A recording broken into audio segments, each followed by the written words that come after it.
ಗಣೇಶ ಆದಮೇಲೆ ಸಿಕ್ಕಿರೋದು ಶಿವಾಜಿನ. ಗಣೇಶನ ಮೆರವಣಿಗೆ ಆಗಬೇಕಾದ್ರೆ ಕಲ್ಲು ತೂರಾಟ ಆಗ್ತಾ ಇತ್ತು, ಮಂಡ್ಯ ಭಾಗದಲ್ಲಿ ನಾವು ನೋಡಿದ್ದೀವಿ. ಇದಾದ ಮೇಲೆ ಬಾಗಲಕೋಟೆಯ ಶಿವಾಜಿ ಬೇಕಿತ್ತ ಕಲ್ಲು ತೂರಾಟ ಮಾಡೋಕ್ಕೆ, ಚಪ್ಪಲಿ ಎಸೆಯೋಕ್ಕೆ ಬೇಕಾಗಿತ್ತ? ಮಸೀದಿ ಒಳಭಾಗದಿಂದ ಚಪ್ಪಲಿ ಮತ್ತು ಕಲ್ಲು ಬಂದು ಬಿದ್ದಿವೆ. ಒಂದು ಮೆರವಣಿಗೆ ನಡೀತಾ ಇತ್ತು. ಬಾಗಲಕೋಟೆಯ ಪಂಕಾ ಮಸೀದಿ ಹತ್ತಿರ ಬಂದಾಗ, ಆ ಮೆರವಣಿಗೆ ಅಲ್ಲಿಗೆ ಬಂದಾಗ ಈ ಒಂದು ಘಟನೆ ನಡೆದಿದೆ ಅಂತ.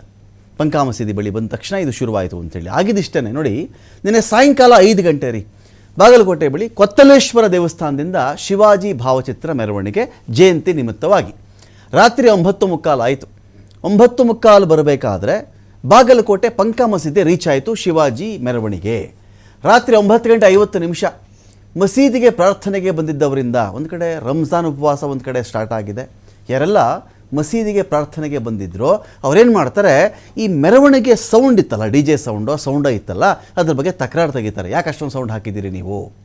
ರಾತ್ರಿ 10 ಗಂಟೆ ಆಯಿತು. 10 ಗಂಟೆ ಆಗಬೇಕಾದ್ರೆ ಏನಾಯಿತು, ಪ್ರಚೋದನಾತ್ಮಕ ಮಾತುಗಳು ನಡೀತವಲ್ಲಿ. ಪೊಲೀಸರಿಂದ ಗೊತ್ತು, ಒಂದು ಮೆರವಣಿಗೆ ಆದಾಗ ಹಿಂದಿನ ಘಟನೆಗಳನ್ನು ಅವಲೋಕನ ಮಾಡಿಕೊಂಡು ಪೊಲೀಸರು ಸಾಕಷ್ಟು ಆ ವಿಚಾರಕ್ಕೆ ಸಂಬಂಧಪಟ್ಟಂತೆ ಸೆಕ್ಯೂರಿಟಿ ಮುನ್ನೆಚ್ಚರಿಕಾ ಕ್ರಮಗಳು ತಗೊಂಡಿರ್ತಾರೆ.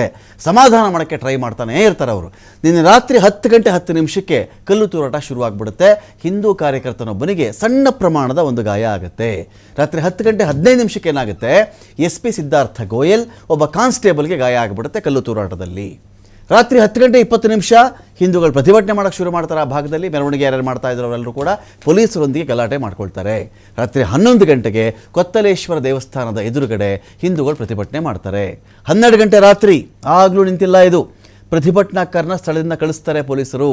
12:25 ತರಕಾರಿ ಮಾರುಕಟ್ಟೆಯಲ್ಲಿನ 4 ತಳ್ಳು ಗಾಡಿಗಳಿಗೆ ಬೆಂಕಿ ಹಚ್ಚಲಾಗತ್ತೆ.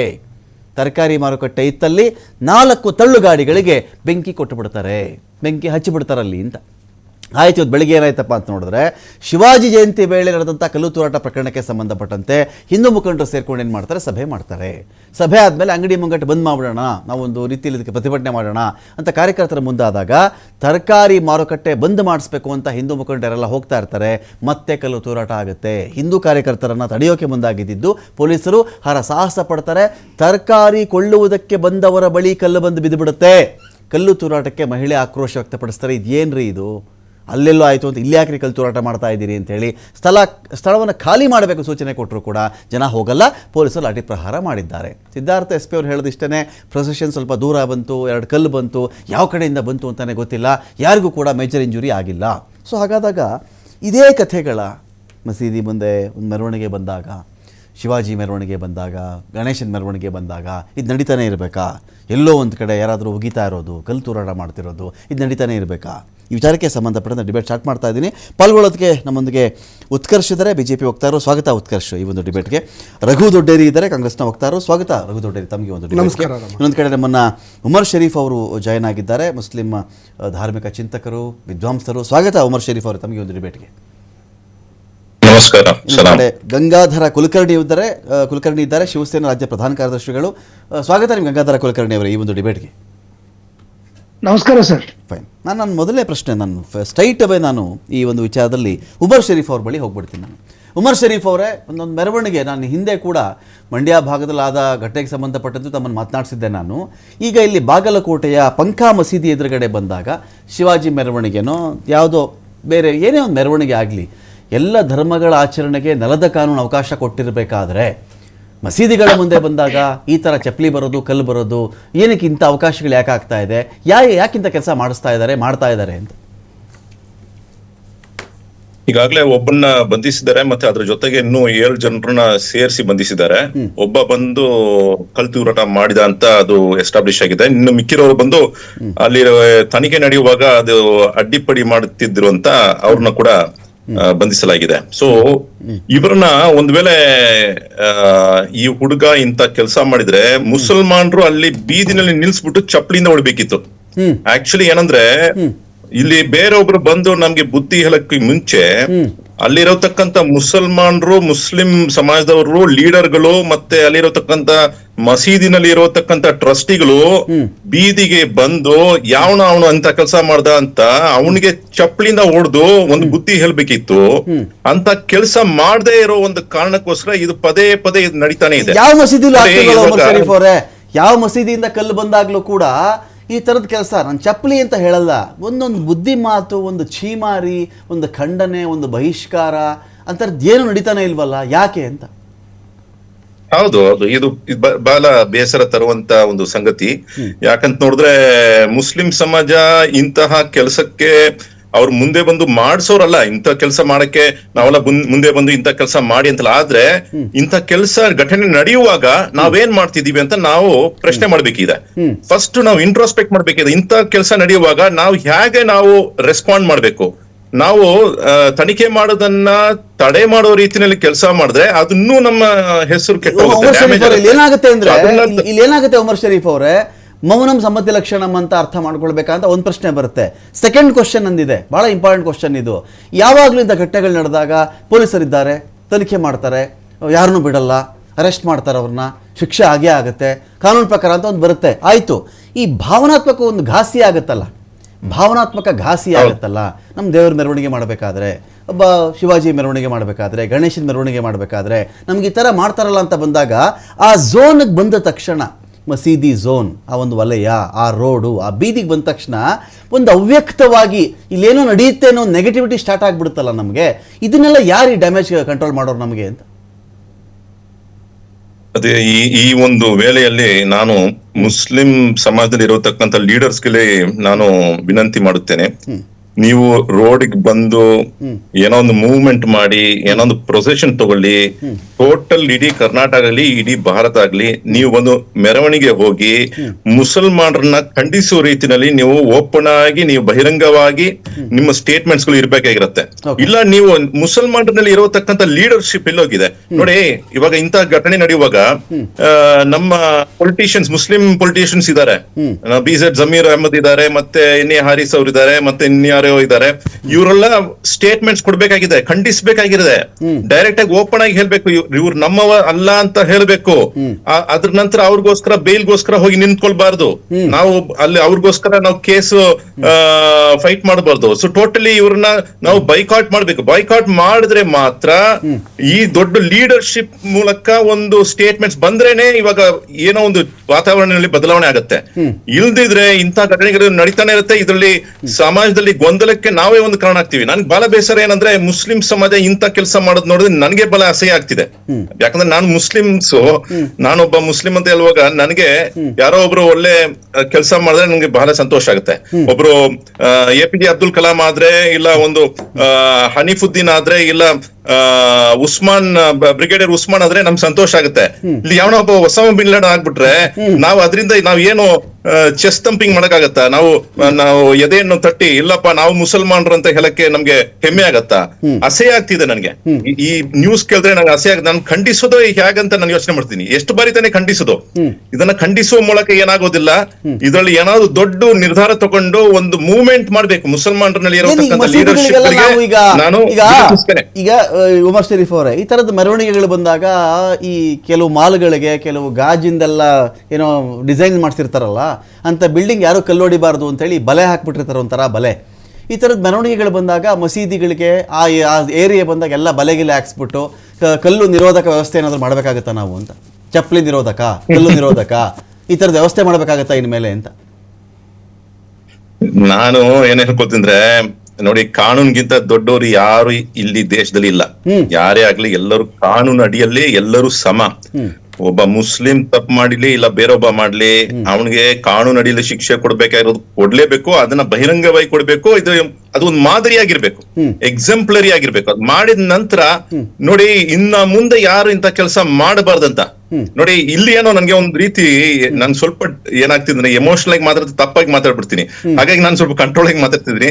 ನೋಡಿ, ಒಂದ್ ವೇಳೆ ಇಂಥ ಕೆಲಸ ಮಾಡೋರಿಗೆ ನಾವು ಶಿಕ್ಷೆ ಅಂತ ದೊಡ್ಡದಾಗಿ ಕೊಡ್ಬೇಕಂದ್ರೆ ಬುಲ್ಡೋಸರ್ ಕಾನೂನು ಕೂಡ ತಂದ್ರೆ ತಪ್ಪಿಲ್ಲ ಅನ್ಸುತ್ತೆ ಇವಾಗ ಈ ಒಂದು ವೇಳೆಯಲ್ಲಿ. ಗಂಗಾಧರ್ ಅವರೇ, ಏನ್ ಅನ್ಸ್ತು ಈ ತರದೊಂದು ಮೆರವಣಿಗೆ ಹೊರಟಿದ್ದಾಗ ಈ ತರ ಆಯ್ತಲ್ಲ, ನಿಮ್ದು ಏನ್ ಅನ್ಸುತ್ತೆ ನಿಮ್ಗೆ ಈ ಒಂದು ವಿಚಾರಕ್ಕೆ ಸಂಬಂಧಪಟ್ಟಂತೆ ಅಂತ? ಇದರಲ್ಲಿ ಮುಖ್ಯವಾಗಿ ಒಂದು ಏನಾರ ಪ್ರೊವೊಕೇಶನ್ ಇತ್ತ ಅಂತ ನಾನು ಫ್ರಾಂಕ್ಲಿ ಕೇಳ್ತಾ ಇದ್ದೀನಿ. ಮಸೀದಿಗಳ ಮುಂದೆ ಬಂದಾಗ ಆ ಮೆರವಣಿಗೆಗಳಲ್ಲಿ ಹಿಂದೆ ನಡೆದಂತ ಗಂಗಾಧರ್ ಅವರೇ ವಾಯ್ಸ ಕೇಳಿಸ್ಕೊತಾ ಇಲ್ಲ ನೀವು. ಈ ತರಹದ ಮೆರವಣಿಗೆಗಳು ಆಗಬೇಕಾದ್ರೆ ಈ ಥರ ಸೌಂಡ್ಗಳ ವಿಚಾರದಲ್ಲಿ ನಾನು ಅವ್ರ ಚಪ್ಪಲಿ ಎಸ್ತಿ ಸರಿ ಕಲ್ಲೊಡೆದು ಸರಿ ಅಂತ ಹೇಳ್ತಾ ಇಲ್ಲ. ಈ ಕಡೆಯಿಂದ ಪ್ರಚೋದನೆಗಳೇನಾದರೂ ಇದ್ದುವಾ, ಪ್ರಚೋದಿಸಿದ್ರಾ, ಅಪ್ರಚೋದಿತವಾಗಿ ದಾಳಿ ಆಯ್ತಾ ಅಲ್ಲಿ, ಅಥವಾ ಪ್ರಚೋದನೆ ಮಾಡಿದ್ಮೇಲೆ ದಾಳಿ ಆಯ್ತಾ? ಮೊದಲನೇದಾಗಿ ನಡೆದಂತ ಘಟನೆ ಏನಿದೆ ಅದನ್ನ ಶಿವಸೇನಾ ವತಿಯಿಂದ ನಾನು ಖಂಡನೆ ಮಾಡ್ತಾ ಇದ್ದೀನಿ, ವಿರೋಧ ಮಾಡ್ತಾ ಇದ್ದೀನಿ. ಎಲ್ಲಿ ಪ್ರಚೋದನೆ ಆಗಿರುವಂತಹದ್ದು ಯಾವುದೂ ಸಹ ಇವತ್ತಿನವರೆಗೂ ಕಂಡು ಬಂದಿಲ್ಲ. ಯಾವ ಪೊಲೀಸ್ ಇಲಾಖೆನೂ ಸಹ ಅದ್ರ ಬಗ್ಗೆ ಯಾವುದೇ ಮಾಹಿತಿಯನ್ನು ಕೊಟ್ಟಿಲ್ಲ.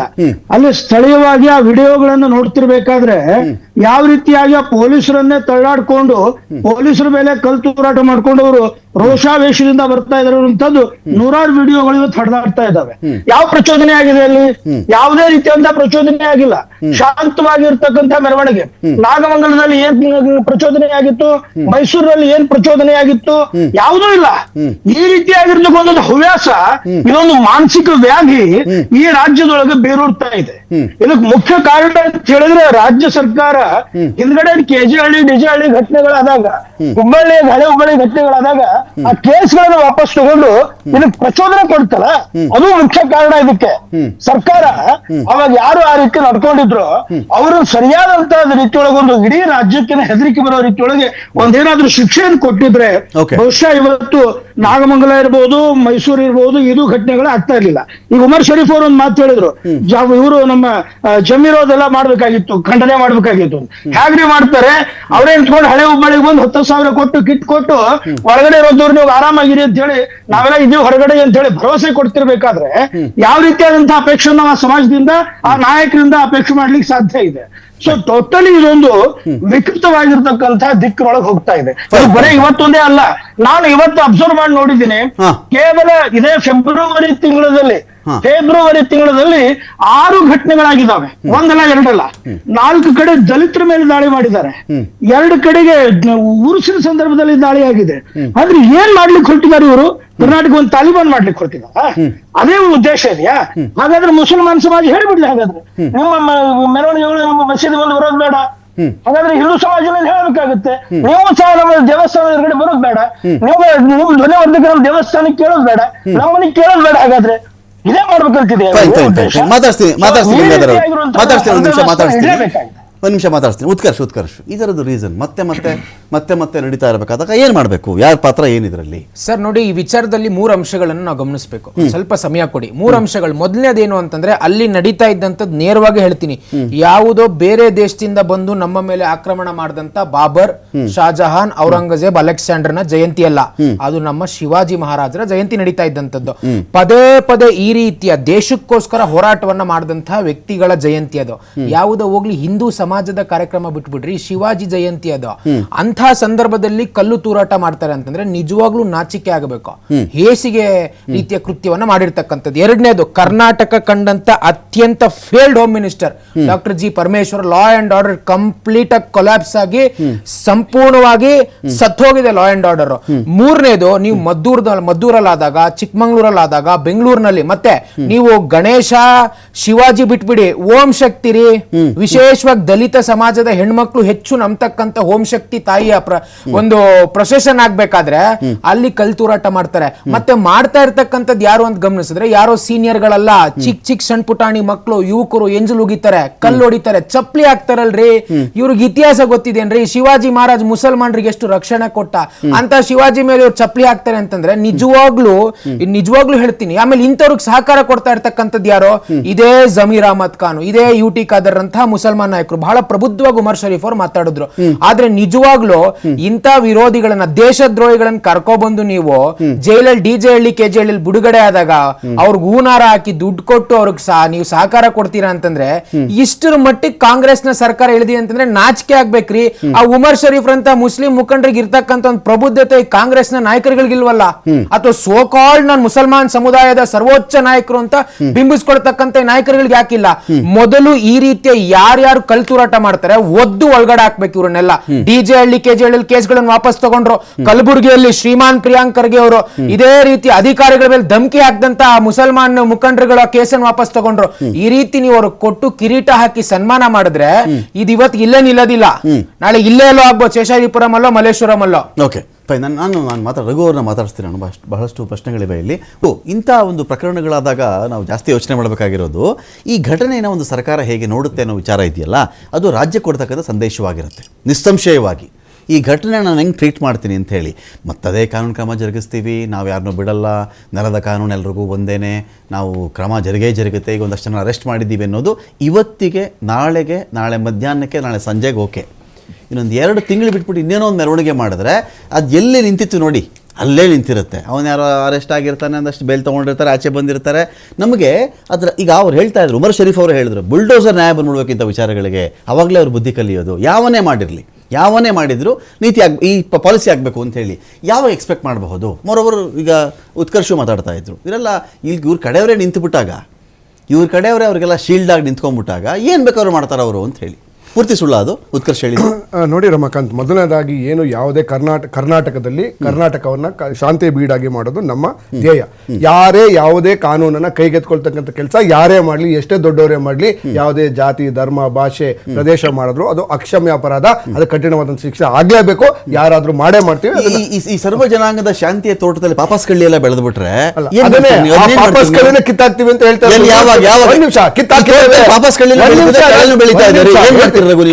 ನಾನು ನಿಮ್ಗೆ ಅಲ್ಲ, ಒಂದ್ ನಿಮಿಷ ಕೇಳಿಸ್ಕೊಳ್ಳಿ. ನಿಮ್ಗೆ ಏನೋ ಶಾಕ್ ಆಗ್ತದೆ ನಾನು ಸ್ಟಾಟಿಸ್ಟಿಕ್ಸ್ ಕೊಡಕ್ ಹೋದ್ರೆ. ಕಳೆದ 2 ತಿಂಗಳ ಹಿಂದೆಗಡೆ ಒಂದು ಇಂಟೆಲಿಜೆನ್ಸ್ ರಿಪೋರ್ಟ್ ಬಂತು. ರಾಜ್ಯ ಸರ್ಕಾರ ಒಂದು ಇಂಟೆಲಿಜೆನ್ಸ್ ರಿಪೋರ್ಟ್ ಅನ್ನು ಮಾನ್ಯ ಪರಮೇಶ್ವರ್ ಸರ್ ಅವರ ನೇತೃತ್ವದಲ್ಲಿ ಎಲ್ಲಾ SP-ಗಳಿಗೂ ಒಂದು ಇದನ್ನು ಕೊಟ್ಟಿದ್ರು.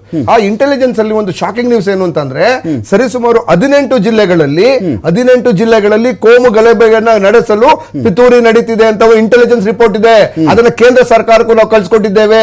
ಈ ರೀತಿಯಾದಂತ ಒಂದು ಇದು ನಡೀತಾ ಇದೆ, ಪಿತೂರಿ ನಡೀತಾ ಇದೆ, ಹೊರ ರಾಜ್ಯದಿಂದನೂ ಬರ್ತಾ ಇದ್ದಾರೆ, ಪ್ಲಸ್ ಇಲ್ಲಿ ಒಳಗಡೆಯಿಂದನೂ ಒಂದು ಪಿತೂರಿ ನಡೀತಾ ಇದೆ ಅಂತ ಹೇಳಿ ಇಂಟೆಲಿಜೆನ್ಸ್ ರಿಪೋರ್ಟ್ ಬಂದಿದೆ. ಅದನ್ನ ಆಲ್ರೆಡಿ ನಾವು ಕೇಂದ್ರ ಸರ್ಕಾರ ಕೊಟ್ಟಿದ್ದೇವೆ. ಅದ್ರ ಬಗ್ಗೆ ಚರ್ಚೆನೂ ನಡೆದಿದೆ. ಏನಕ್ಕೆ ಈ ವಿಚಾರ ಹೇಳ್ತೀನಿ ಅಂತ ಹೇಳಿದ್ರೆ, ಯಾವುದು ಮೋಡಸ್ ಆಫ್ ಆಪರೆಂಡಿ ಅರ್ಥ ಮಾಡ್ಕೊಳ್ಳಿ. ಸೊ ಮೋಡಸ್ ಆಫ್ ಆಪರೆಂಡಿ ಎಲ್ಲಿ ಯಾವ ರಾಜ್ಯದಲ್ಲಿ ಅಥವಾ ಯಾವ ಜಾಗದಲ್ಲಿ ಚುನಾವಣೆ ನಡೆಯುತ್ತೋ ಅಲ್ಲೇ ಈ ಗಲಾಟೆಗಳು ಜಾಸ್ತಿ ನಡೀತವೆ. ಸೊ ಒಂದು ಕಾಲದಲ್ಲಿ ಮಂಗಳೂರಲ್ಲಿ ಗಲಾಟೆ ನಡೀತಿತ್ತು, ಅಲ್ಲಿ ಮಠ ಹಾಕಿದ್ವಿ. ಇವತ್ತು ಯಾರ ಅಲ್ಲೇನಾದ್ರೂ ಗಲಾಟೆ ಮಾಡಿದ್ರೆ ನರ ಕಟ್ ಮಾಡ್ತೀವಿ. ಯಾರಾದ್ರೂ ಗಲಾಟೆ ಮಾಡಿದ್ರೆ ಕಾನೂನು ಸುವ್ಯವಸ್ಥೆ ಕೈ ತೆಗೆದುಕೊಂಡ್ರೆ ನರ ಕಟ್ ಮಾಡ್ತೀವಿ. ಸೊ ಕಾನೂನು ಸುವ್ಯವಸ್ಥೆಯನ್ನ, ಈ ರಾಜ್ಯದ ಜನರನ್ನ ಶಾಂತಿ ಭಂಗ ಮಾಡೋರು ಯಾರೇ ಅದು ನರ ಕಟ್ ಮಾಡ್ತೀವಿ ಅಂತ ಆಲ್ರೆಡಿ ವಾರ್ನಿಂಗ್ ಮಾಡಿದ್ದೇವೆ. ಇವತ್ತು ಮಂಗಳೂರಲ್ಲಿ ಉಸಿರು ಬಿಡ್ತಾ ಇದ್ದಾರೆ. ಕರಾವಳಿನಲ್ಲಿ ಇವ್ರ ಕಾಲದಲ್ಲಿ ಎಷ್ಟು ಕೋಮುಗಲಭೆ ಇದು ಯಾವ ಗುಂಪನ್ನ ಉದ್ದೇಶಿಸಿ ತಾವು ಮಾತಾಡ್ತಿರೋದು? ಈಗ ಯಾವ 7 ಕೋಟಿ ಕನ್ನಡಿಗರಲ್ಲಿ 7 ಕೋಟಿ ಕನ್ನಡಿಗರಲ್ಲಿ ನೋಡಿ, 7 ಕೋಟಿ ಕನ್ನಡಿಗರು ಅಂತ ನಾವು ಭಾಷೆ, ಜಾತಿ, ಪ್ರದೇಶ ನೋಡ್ತಾ ಇಲ್ಲ, ಇಲ್ಲಿ ಧರ್ಮ ನೋಡ್ತಾ ಇಲ್ಲ. ಕನ್ನಡಿಗರು 7 ಕೋಟಿ ಕನ್ನಡಿಗರಿದ್ದಾರೆ. ಕನ್ನಡ ನಾಡಿನಲ್ಲಿ, ಕನ್ನಡ ಮಣ್ಣಿನಲ್ಲಿ ಯಾರೇ ಶಾಂತಿ ಭಂಗ ಮಾಡೋದು ಅವರ ನರವನ್ನ ಕಟ್ ಮಾಡ್ತೇವೆ ಅಂತ ಹೇಳ್ತಾ ಇದ್ದೇನೆ. ನಾವು ಇನ್ನೊಂದು ಸ್ಟಾಟಿಸ್ಟಿಕ್ಸ್ ಅನ್ನು ಹೇಳ್ತೇನೆ. ಯಾಕೆ ಬಿಜೆಪಿ ಸರ್ಕಾರದ ಅವಧಿಯಲ್ಲಿ ಬಿಟ್ವೀನ್ 2019 ಮತ್ತು 2022 ಅಲ್ಲ, 330 ಕೋಮು ಗಲಭೆಗಳು ನಡೀತವೆ. 1-2 ಅಲ್ಲ, ಈಗ ನಡೀತಾ ಇರ್ತಕ್ಕಂಥ ಸಣ್ಣ ಪುಟ್ಟದ್ದು ಇದು, ಇವರು ಅದು ಕಂಟ್ರೋಲ್ ಮಾಡ್ತಿದ್ವಿ. 330 ಕೋಮು ಗಲಭೆಗಳು ನಡೀತವೆ. ಅದರಲ್ಲಿ ಸರಿಸುಮಾರು 2021ರಲ್ಲಿ 120ಕ್ಕೂ ಕೇಸ್ ನಡೀತವೆ. ಅಂದ್ರೆ 120 ಕೇಸುಗಳು ಕೋಮು ಗಲಾಟೆಗೆ ನಡೀತವೆ ಅಂತಂದ್ರೆ ಯಾಕೆ ಅಷ್ಟೊಂದು ಪ್ರಚೋದನಕ್ಕೆ? ಯಾಕೆ ಸರ್ಕಾರ ಏನೋ ಹೇಳ್ತಾ ಇದ್ರಲ್ಲ, ಯಾಕೆ ಅಸಮರ್ಥ ಇವರಿದ್ರಲ್ಲ, ಯಾರು ಅಜ್ಞಾನೇಂದ್ರ ಸ್ವಾಮಿಗಳು ಏನ್ ಮಾಡ್ತಾ ಇದ್ರು? ನಾನೇನ್ ಕೇಳ್ತಾ ಇದ್ದೀನಿ ಅಂದ್ರೆ, ಇದು ಜಸ್ಟ್ ಒನ್ ಸ್ಟಾಟಿಸ್ಟಿಕ್ಸ್ ಅಷ್ಟೇ. ಯಾಕೆ ಹಿಂದಿನ ಸರ್ಕಾರದಲ್ಲಿ, ಬಿಜೆಪಿ ಸರ್ಕಾರದಲ್ಲಿ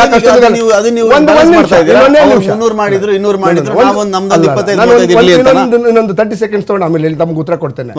ಇನ್ನೊಂದು ಏನು ಅಂತಂದ್ರೆ, ಸರಿಸುಮಾರು 15,000 ಕೇಸ್ಗಳನ್ನ, ಡ್ರಗ್ಸ್ ಕೇಸನ್ನ ಇವರು ಇದು ಮಾಡಿದ್ರು. ಓಕೆ, ಮಾತೆತ್ತರು ನೀವು ಅದು ನಮ್ಮ ಕಮ್ಮನಹಳ್ಳಿ ಮತ್ತು ಔಟರ್ ರಿಂಗ್ ರೋಡ್ ಏರಿಯಾಗ ಹೋದ್ರೆ ನೀವು ಬರೀ ನೈಜೀರಿಯಾಗಳವರ, ಅವ್ರ ಆರ್ಭಟ, ಇವ್ರದ್ದು ಆರ್ಭಟ ಅಂತ ನೀವು ಪ್ರತಿದಿನ ನೀವು ಚರ್ಚೆ ಮಾಡ್ತಾ ಇದ್ರಿ. ಬರೀ ಬೆಳಗ್ಗೆ ಎದ್ರೆ ಬರೀ ಅವ್ರ ಗಲಾಟೆ, ಇವ್ರ ಗಲಾಟೆ ಅಂತ ಪೇಪರ್ ಅಲ್ಲಿ ನೋಡ್ತಾ ಇದ್ರಿ. ಇವಾಗ ಯಾವ್ದಾರ ಒಂದು ನೋಡ್ತಾ ಇದ್ದೀರಾ? ಡ್ರಗ್ಸ್ ಹಾವಳಿಗಳು 90% ಕಮ್ಮಿ ಆಗಿದೆ. 100% ಆಗಿದೆ ಅಂತ ಹೇಳಕ್ಕಲ್ಲ, ಆಗೋದು ಇಲ್ಲ ಅದು. ಆದ್ರೂ ಏನ್ ಮಾಡ್ತಾ ಇದೀವಿ ನಾವು? ಸೆಂಟ್ರಲ್ ಏಜೆನ್ಸಿ ಮಾಡ್ತಾ ಇದ್ವಿ. ಏನಕ್ಕೆ ಅಂದ್ರೆ, ಇವರ ಸರ್ಕಾರದ ಅವಧಿಯಲ್ಲೇನೆ ಇಷ್ಟು ದೊಡ್ಡ ಗಲಾಟೆಗಳಾಗಿದ್ದು. ನೀವು ಆಕ್ಸಿಡೆಂಟ್ ಕೇಳಿದ್ರೆ 39,000 ಆಕ್ಸಿಡೆಂಟ್ ಆಗಿತ್ತು. ಅದ್ರಲ್ಲಿ 10,000 ಕೊಲೆಗಳಾಗಿದೆ ಬೇರೆ ಬೇರೆ ಕಾರಣಗಳಿಗೆ. ಅದು ಬೇಡ. ಸೊ ಅಂದ್ರೆ ಏನಕ್ಕೆ? ಒಂದು ಸರ್ಕಾರದ ದಿಕ್ಸೂಜಿ ಕಣ್ಣಲ್ಲಿ ಕಾಣೋದು, ಮುಖದಲ್ಲಿ ಕಾಣ್ಬಿಟ್ರಲ್ಲ ನೀವು, ನಿಮ್ಮ ಸರ್ಕಾರದ ಅವಧಿಯಲ್ಲಿ ಆಗಿದೆ. ಇನ್ನೊಂದು 10 ಸೆಕೆಂಡ್ ನೀವು ಪ್ರಶ್ನೆ ಕೇಳಿದ್ರಿ. ನಾವು ಅವ್ರು ಮಾಡಿದ್ರೆ ಇವ್ರು ಮಾಡಿದ್ರೆ ಅಂತಲ್ಲ, ನಾವು ಮಟ್ಟ ಹಾಕುವಂತ ಕೆಲಸ ಮಾಡಿದ್ದೇವೆ.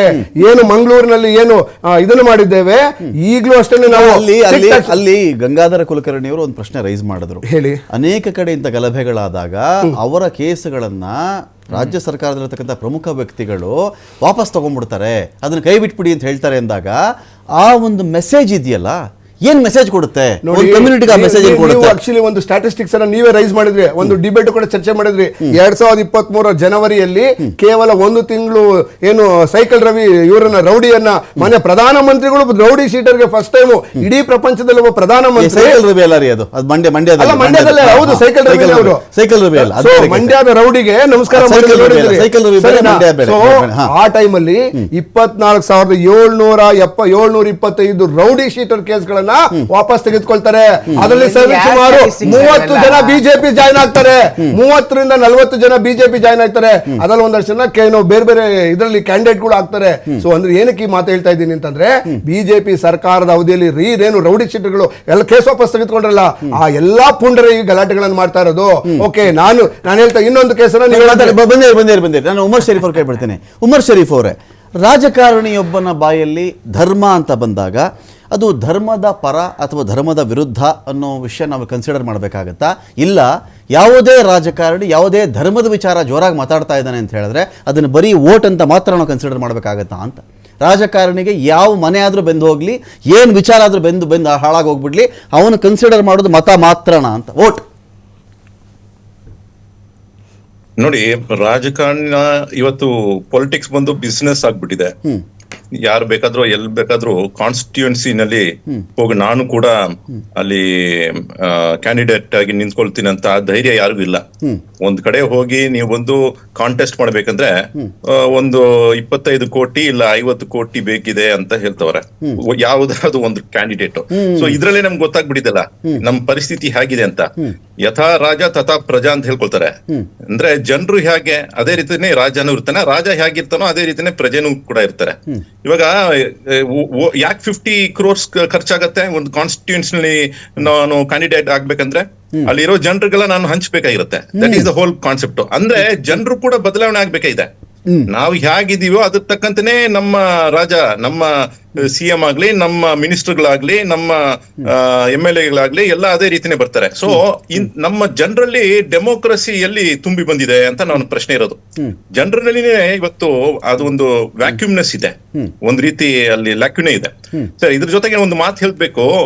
ಶಿವಾಜಿ ಅವ್ರನ್ನ, ನಮ್ಮ ಛತ್ರಪತಿ ಶಿವಾಜಿ ಬಗ್ಗೆ ಉತ್ಕರ್ಷ್ ಅವರು ಹೇಳೋದು ನಮ್ಮ ಶಿವಾಜಿ ಅಂತ. ನಾನು ಕೂಡ ಹೇಳ್ಕೊಳ್ತೀನಿ, ಅವರು ನಮ್ಮ ಶಿವಾಜಿ ಅಂತ ನಾನು ಹೆಮ್ಮೆಯಿಂದ ಹೇಳ್ಕೊಳ್ತೀನಿ. ಯಾಕಂತ ಹೇಳಿದ್ರೆ ಶಿವಾಜಿ ಮಹಾರಾಜಿನ ಹಿಸ್ಟ್ರಿಯನ್ನು ನಾನು ಓದಿದ್ದೀನಿ. ಅವ್ರ ಮೇಲೆ ತುಂಬಾನೇ ಗೌರವ ಇದೆ. ಯಾಕಂತ ಹೇಳಿದ್ರೆ ಅವ್ರ ಜೀವನ ಚರಿತ್ರೆಯನ್ನು ಓದ್ಬಿಟ್ರೆ ಗೊತ್ತಾಗ್ಬಿಡತ್ತೆ ಅವ್ರು ಎಂತಹ ಸಾಮಾಜಿಕ ಹೋರಾಟಗಾರ ಅಂತ. ಅದು ಗೊತ್ತಿಲ್ಲದೆ ಇರುವ ಇಂತಹ ಅಜ್ಞಾನಿಗಳು ಶಿವಾಜಿ ಅವರ ಅಂದ್ರೆ ಅವರ ಒಂದು ಫಂಕ್ಷನ್ ಮೆರವಣಿಗೆಯಲ್ಲಿ ಅಲ್ಲಿ ಕಲ್ತುರ ಮಾಡಿದಾರಲ್ಲ, ಇವ್ರು ಎಂತಹ ವ್ಯಕ್ತಿಗಳಂದ್ರೆ ಅಜ್ಞಾನಿಗಳು. ಇವ್ರು ಹುಚ್ಚರು ಅಂತಾನೆ ಹೇಳ್ಬೇಕಾಗಿರುತ್ತೆ. ಅಜ್ಞಾನಿಗಳು, ಪುಂಡರು, ಹುಚ್ಚರು ಏನ್ ಬೇಕಾದ್ರೂ ಟ್ಯಾಗ್ ಆನ್ ಮಾಡ್ಕೊಳ್ಳಿ, ನಾನು ಎಲ್ಲದಕ್ಕೂ ಸಂತೋಷ ಪಡ್ತೀನಿ. ಯಾಕಂದ್ರೆ ಇಂಥವ್ರು ನಮ್ ಸಮಾಜದಲ್ಲಿ ಇದಾರೆ ಅಂತ ನಂಗೆ ಬಹಳ ಬೇಸರ. ಇಂಥವ್ರು ಯಾಕೆ ನಮ್ಮ ಸಮಾಜದಲ್ಲಿ ಇದ್ದಾರೆ ಅಂತ ನನ್ನ ಪ್ರಶ್ನೆ ಇರೋದು. ನಮ್ಮ ಉಲಮಾಗಳಿಗೆ ಇಂಥವ್ರನ್ನ ಆಚೆ ಕಳ್ಸ್ಬಿಡಿ. ಇಂಥ ಕೆಲಸ ಮಾಡೋರು ನಮ್ಮ ಸಮಾಜದೊಳಗೆ ಬೇಡವೇ ಬೇಡ. ಸರಿಯಾಗಿದ್ರೆ ಯಾರು ನಮ್ಮ ಗೌರವಾನ್ವಿತ ಜನರಿದಾರೋ, ಯಾರು ಉಲಮಾಗಳು ಇದಾರೋ, ನಮ್ಮ ರಾಜಕಾರಣಿಗಳು ಇದಾರೋ, ಅವರು ಹೇಳಿಕೆನಲ್ಲಿ ಏನೇ ಮಾಡಿದ್ರು ಬೇರೆ ವಿಷಯ. ಅವರು ಅದಕ್ಕೆ ಏನೇ ಒಂದು ನಿರ್ಧಾರ ತಗೊಂಡ್ರು ಅವರು ಅದಕ್ಕೆ ರೆಸ್ಪಾನ್ಸಿಬಿಲಿಟಿ ತಗೊಳ್ಬೇಕಾಗಿರುತ್ತೆ. ಇಲ್ಲಿ ಚಿಕ್ಕ ಮಕ್ಕಳು ಒಂದು 18 ವಯಸ್ಸು 20 ವಯಸ್ಸು ಹುಡುಗರು ಅವರೇ ಏನೇನೋ ನಿರ್ಧಾರ ತಗೊಂಡ್ಬಿಟ್ಟು ಏನೋ ಅವ್ರು ಅರ್ಥ ಮಾಡ್ಕೊಂಡು ಏನೋ ಒಂದು ಕಲ್ತ್ಬಿಟ್ಟು ಅದ್ರ ಪ್ರಕಾರ ಅವ್ರು ಏನೇ ಕೆಲಸ ಮಾಡೋದು ಅವ್ರು ಹೆಂಗೆ ನಮ್ಮವ್ರಾಗ್ತಾರೆ, ನಮ್ಮ ಸಮಾಜದವ್ರಂತ ನಾವು ಹೇಳ್ಬೋದು. ಸೊ ಹಾಗಾಗಿ ರಾಜಕಾರಣಿಗಳು ಮತ್ತೆ ಇವತ್ತಿನ ಕಾಲದಲ್ಲಿ ರಾಜಕಾರಣಿಗಳು ಎಲೆಕ್ಷನ್ಗೋಸ್ಕರವೇ ಧರ್ಮದ ಬಗ್ಗೆ ಕೂಡ ಮಾತಾಡ್ತಾರೆ. ಧರ್ಮದ ಬಗ್ಗೆ ಮಾತಾಡೋದು ಕೂಡ ಯಾವ ಗ್ರೂಪ್ ನಲ್ಲಿ ನಾವು ಹೇಗೆ ಮಾತಾಡಿದ್ರೆ ನಮ್ಗೆ ಜಾಸ್ತಿ ವೋಟ್ ಸಿಗುತ್ತೆ ಅಂತ ಆ ಒಂದು ಕ್ಯಾಲ್ಕುಲೇಷನ್ ನಲ್ಲಿ ಧರ್ಮದ ಬಗ್ಗೆ ಮಾತಾಡ್ತಾರೆ. ಧರ್ಮ ಬಂದು ಎಲ್ಲರಿಗೂ ಸಮಾಸ್ವಾಮಿ. ಯೇಸು ನಮ್ಮವರು, ರಾಮ ನಮ್ಮವರು, ಪ್ರವಾದಿ ಮೊಹಮ್ಮದ್ ನಮ್ಮವರು ಅಂತ ಹೇಳ್ಕೊಳ್ಬೇಕಾಗಿರುತ್ತೆ. ಎಲ್ಲರೂ ನಮ್ಮವರೇ. ಅವರವರ ಕಾಲದಲ್ಲಿ ಅವ್ರು ಮಾಡ್ಬೇಕಾಗಿರುವ ಒಳ್ಳೆ ಕೆಲಸಗಳನ್ನು ಮಾಡಿದ್ದಾರೆ. ಅದರಿಂದ ನಾವು ಪ್ರಯೋಜನಕಾರಿ ವಿಷಯಗಳನ್ನು ಕಲಿತು ನಾವು ಸಮಾಜಕ್ಕೆ ಒಳಿತು ಮಾಡಬೇಕಾಗಿದೆ ಅಂತ ಒಂದು ಭಾವನೆ ಜೊತೆಗೆ ನೀವು ಧರ್ಮದ ಬಗ್ಗೆ ಮಾತಾಡಿದ್ರೆ ನಮ್ಗೆ ಸಂತೋಷ ಆಗತ್ತೆ. ಬಟ್ ಧರ್ಮದ ಹೆಸರಿನಲ್ಲಿ ನೀವು ವೈಲೆನ್ಸ್ ಅನ್ನು ಮಾಡುವಾಗ ನಾವು ಹೇಳ್ಕೊಳ್ತೀವಿ ಅದಕ್ಕೂ ನಮಗೂ ಸಂಬಂಧ ಇಲ್ಲ. ಯಾರೇ ಒಬ್ಬ ವ್ಯಕ್ತಿ ಧರ್ಮದ ಹೆಸರಿನಲ್ಲಿ ಯಾರಿಗಾದ್ರು ಅನ್ಯಾಯ ಮಾಡಕ್ ಮುಂದೆ ಬರ್ತಾನೋ, ಅವನು ಹಾನಿಯನ್ನು ಉಂಟು ಮಾಡಕ್ಕೆ ಮುಂದೆ ಬರ್ತಾನೋ, ಅವನು ನಮ್ಮವ ಇಲ್ಲ, ಅವನು ಹಿಂದೂ ಇಲ್ಲ, ಮುಸ್ಲಿಂ ಇಲ್ಲ, ಕ್ರೈಸ್ತನೂ ಇಲ್ಲ. ಇಲ್ಲಿ ನಾನು ಉತ್ಕರ್ಷ್ ಕೇಳಲಿಕ್ಕೆ ಬಯಸ್ತೀನಿ. ಉತ್ಕರ್ಷ್, ಈಗ ನಮ್ಮ ಇದೇ ಥರ ಅಬ್ಸರ್ವ್ ಮಾಡ್ತಿದ್ದಾಗ ಈ ದೇಶದಲ್ಲಿ UPA ಟೈಮಲ್ಲಿ ದಾಳಿ ಆಯಿತು ಅಂತ ಅಂದ್ಕೊಳ್ಳಿ. UPA ಟೈಮಲ್ಲಿ ಒಂದು ಟೆರರಿಸ್ಟ್ ಅಟ್ಯಾಕ್ ಆಯಿತು. ಆಗ ಇದೇ BJP ಅವ್ರು ಏನು ಮಾತಾಡ್ತಾ ಇದ್ರು ಅಂತ ಹೇಳಿದ್ರೆ, ನೋಡಿದ್ರಾ ಕಾಂಗ್ರೆಸ್ನವ್ರದ್ದು ಉಗ್ರಗಾಮಿಗಳಿಗೆ ಕುಮ್ಮಕ್ಕಿದೆ, ಈ ಕುಮ್ಮಕ್ಕಿನ ಕಾರಣದಿಂದಾಗಿ ದಾಳಿ ಆಗ್ತಾ ಇದೆ, ಕಾಂಗ್ರೆಸ್ ಸರ್ಕಾರ ಇದ್ದಾಗೆಲ್ಲ ನಮ್ಮ ದೇಶದ ಹಣೆ ಬರ ಇದೆ ಅಂತ ನೀವೇ ಮಾತಾಡ್ತಾ ಇದ್ರಿ.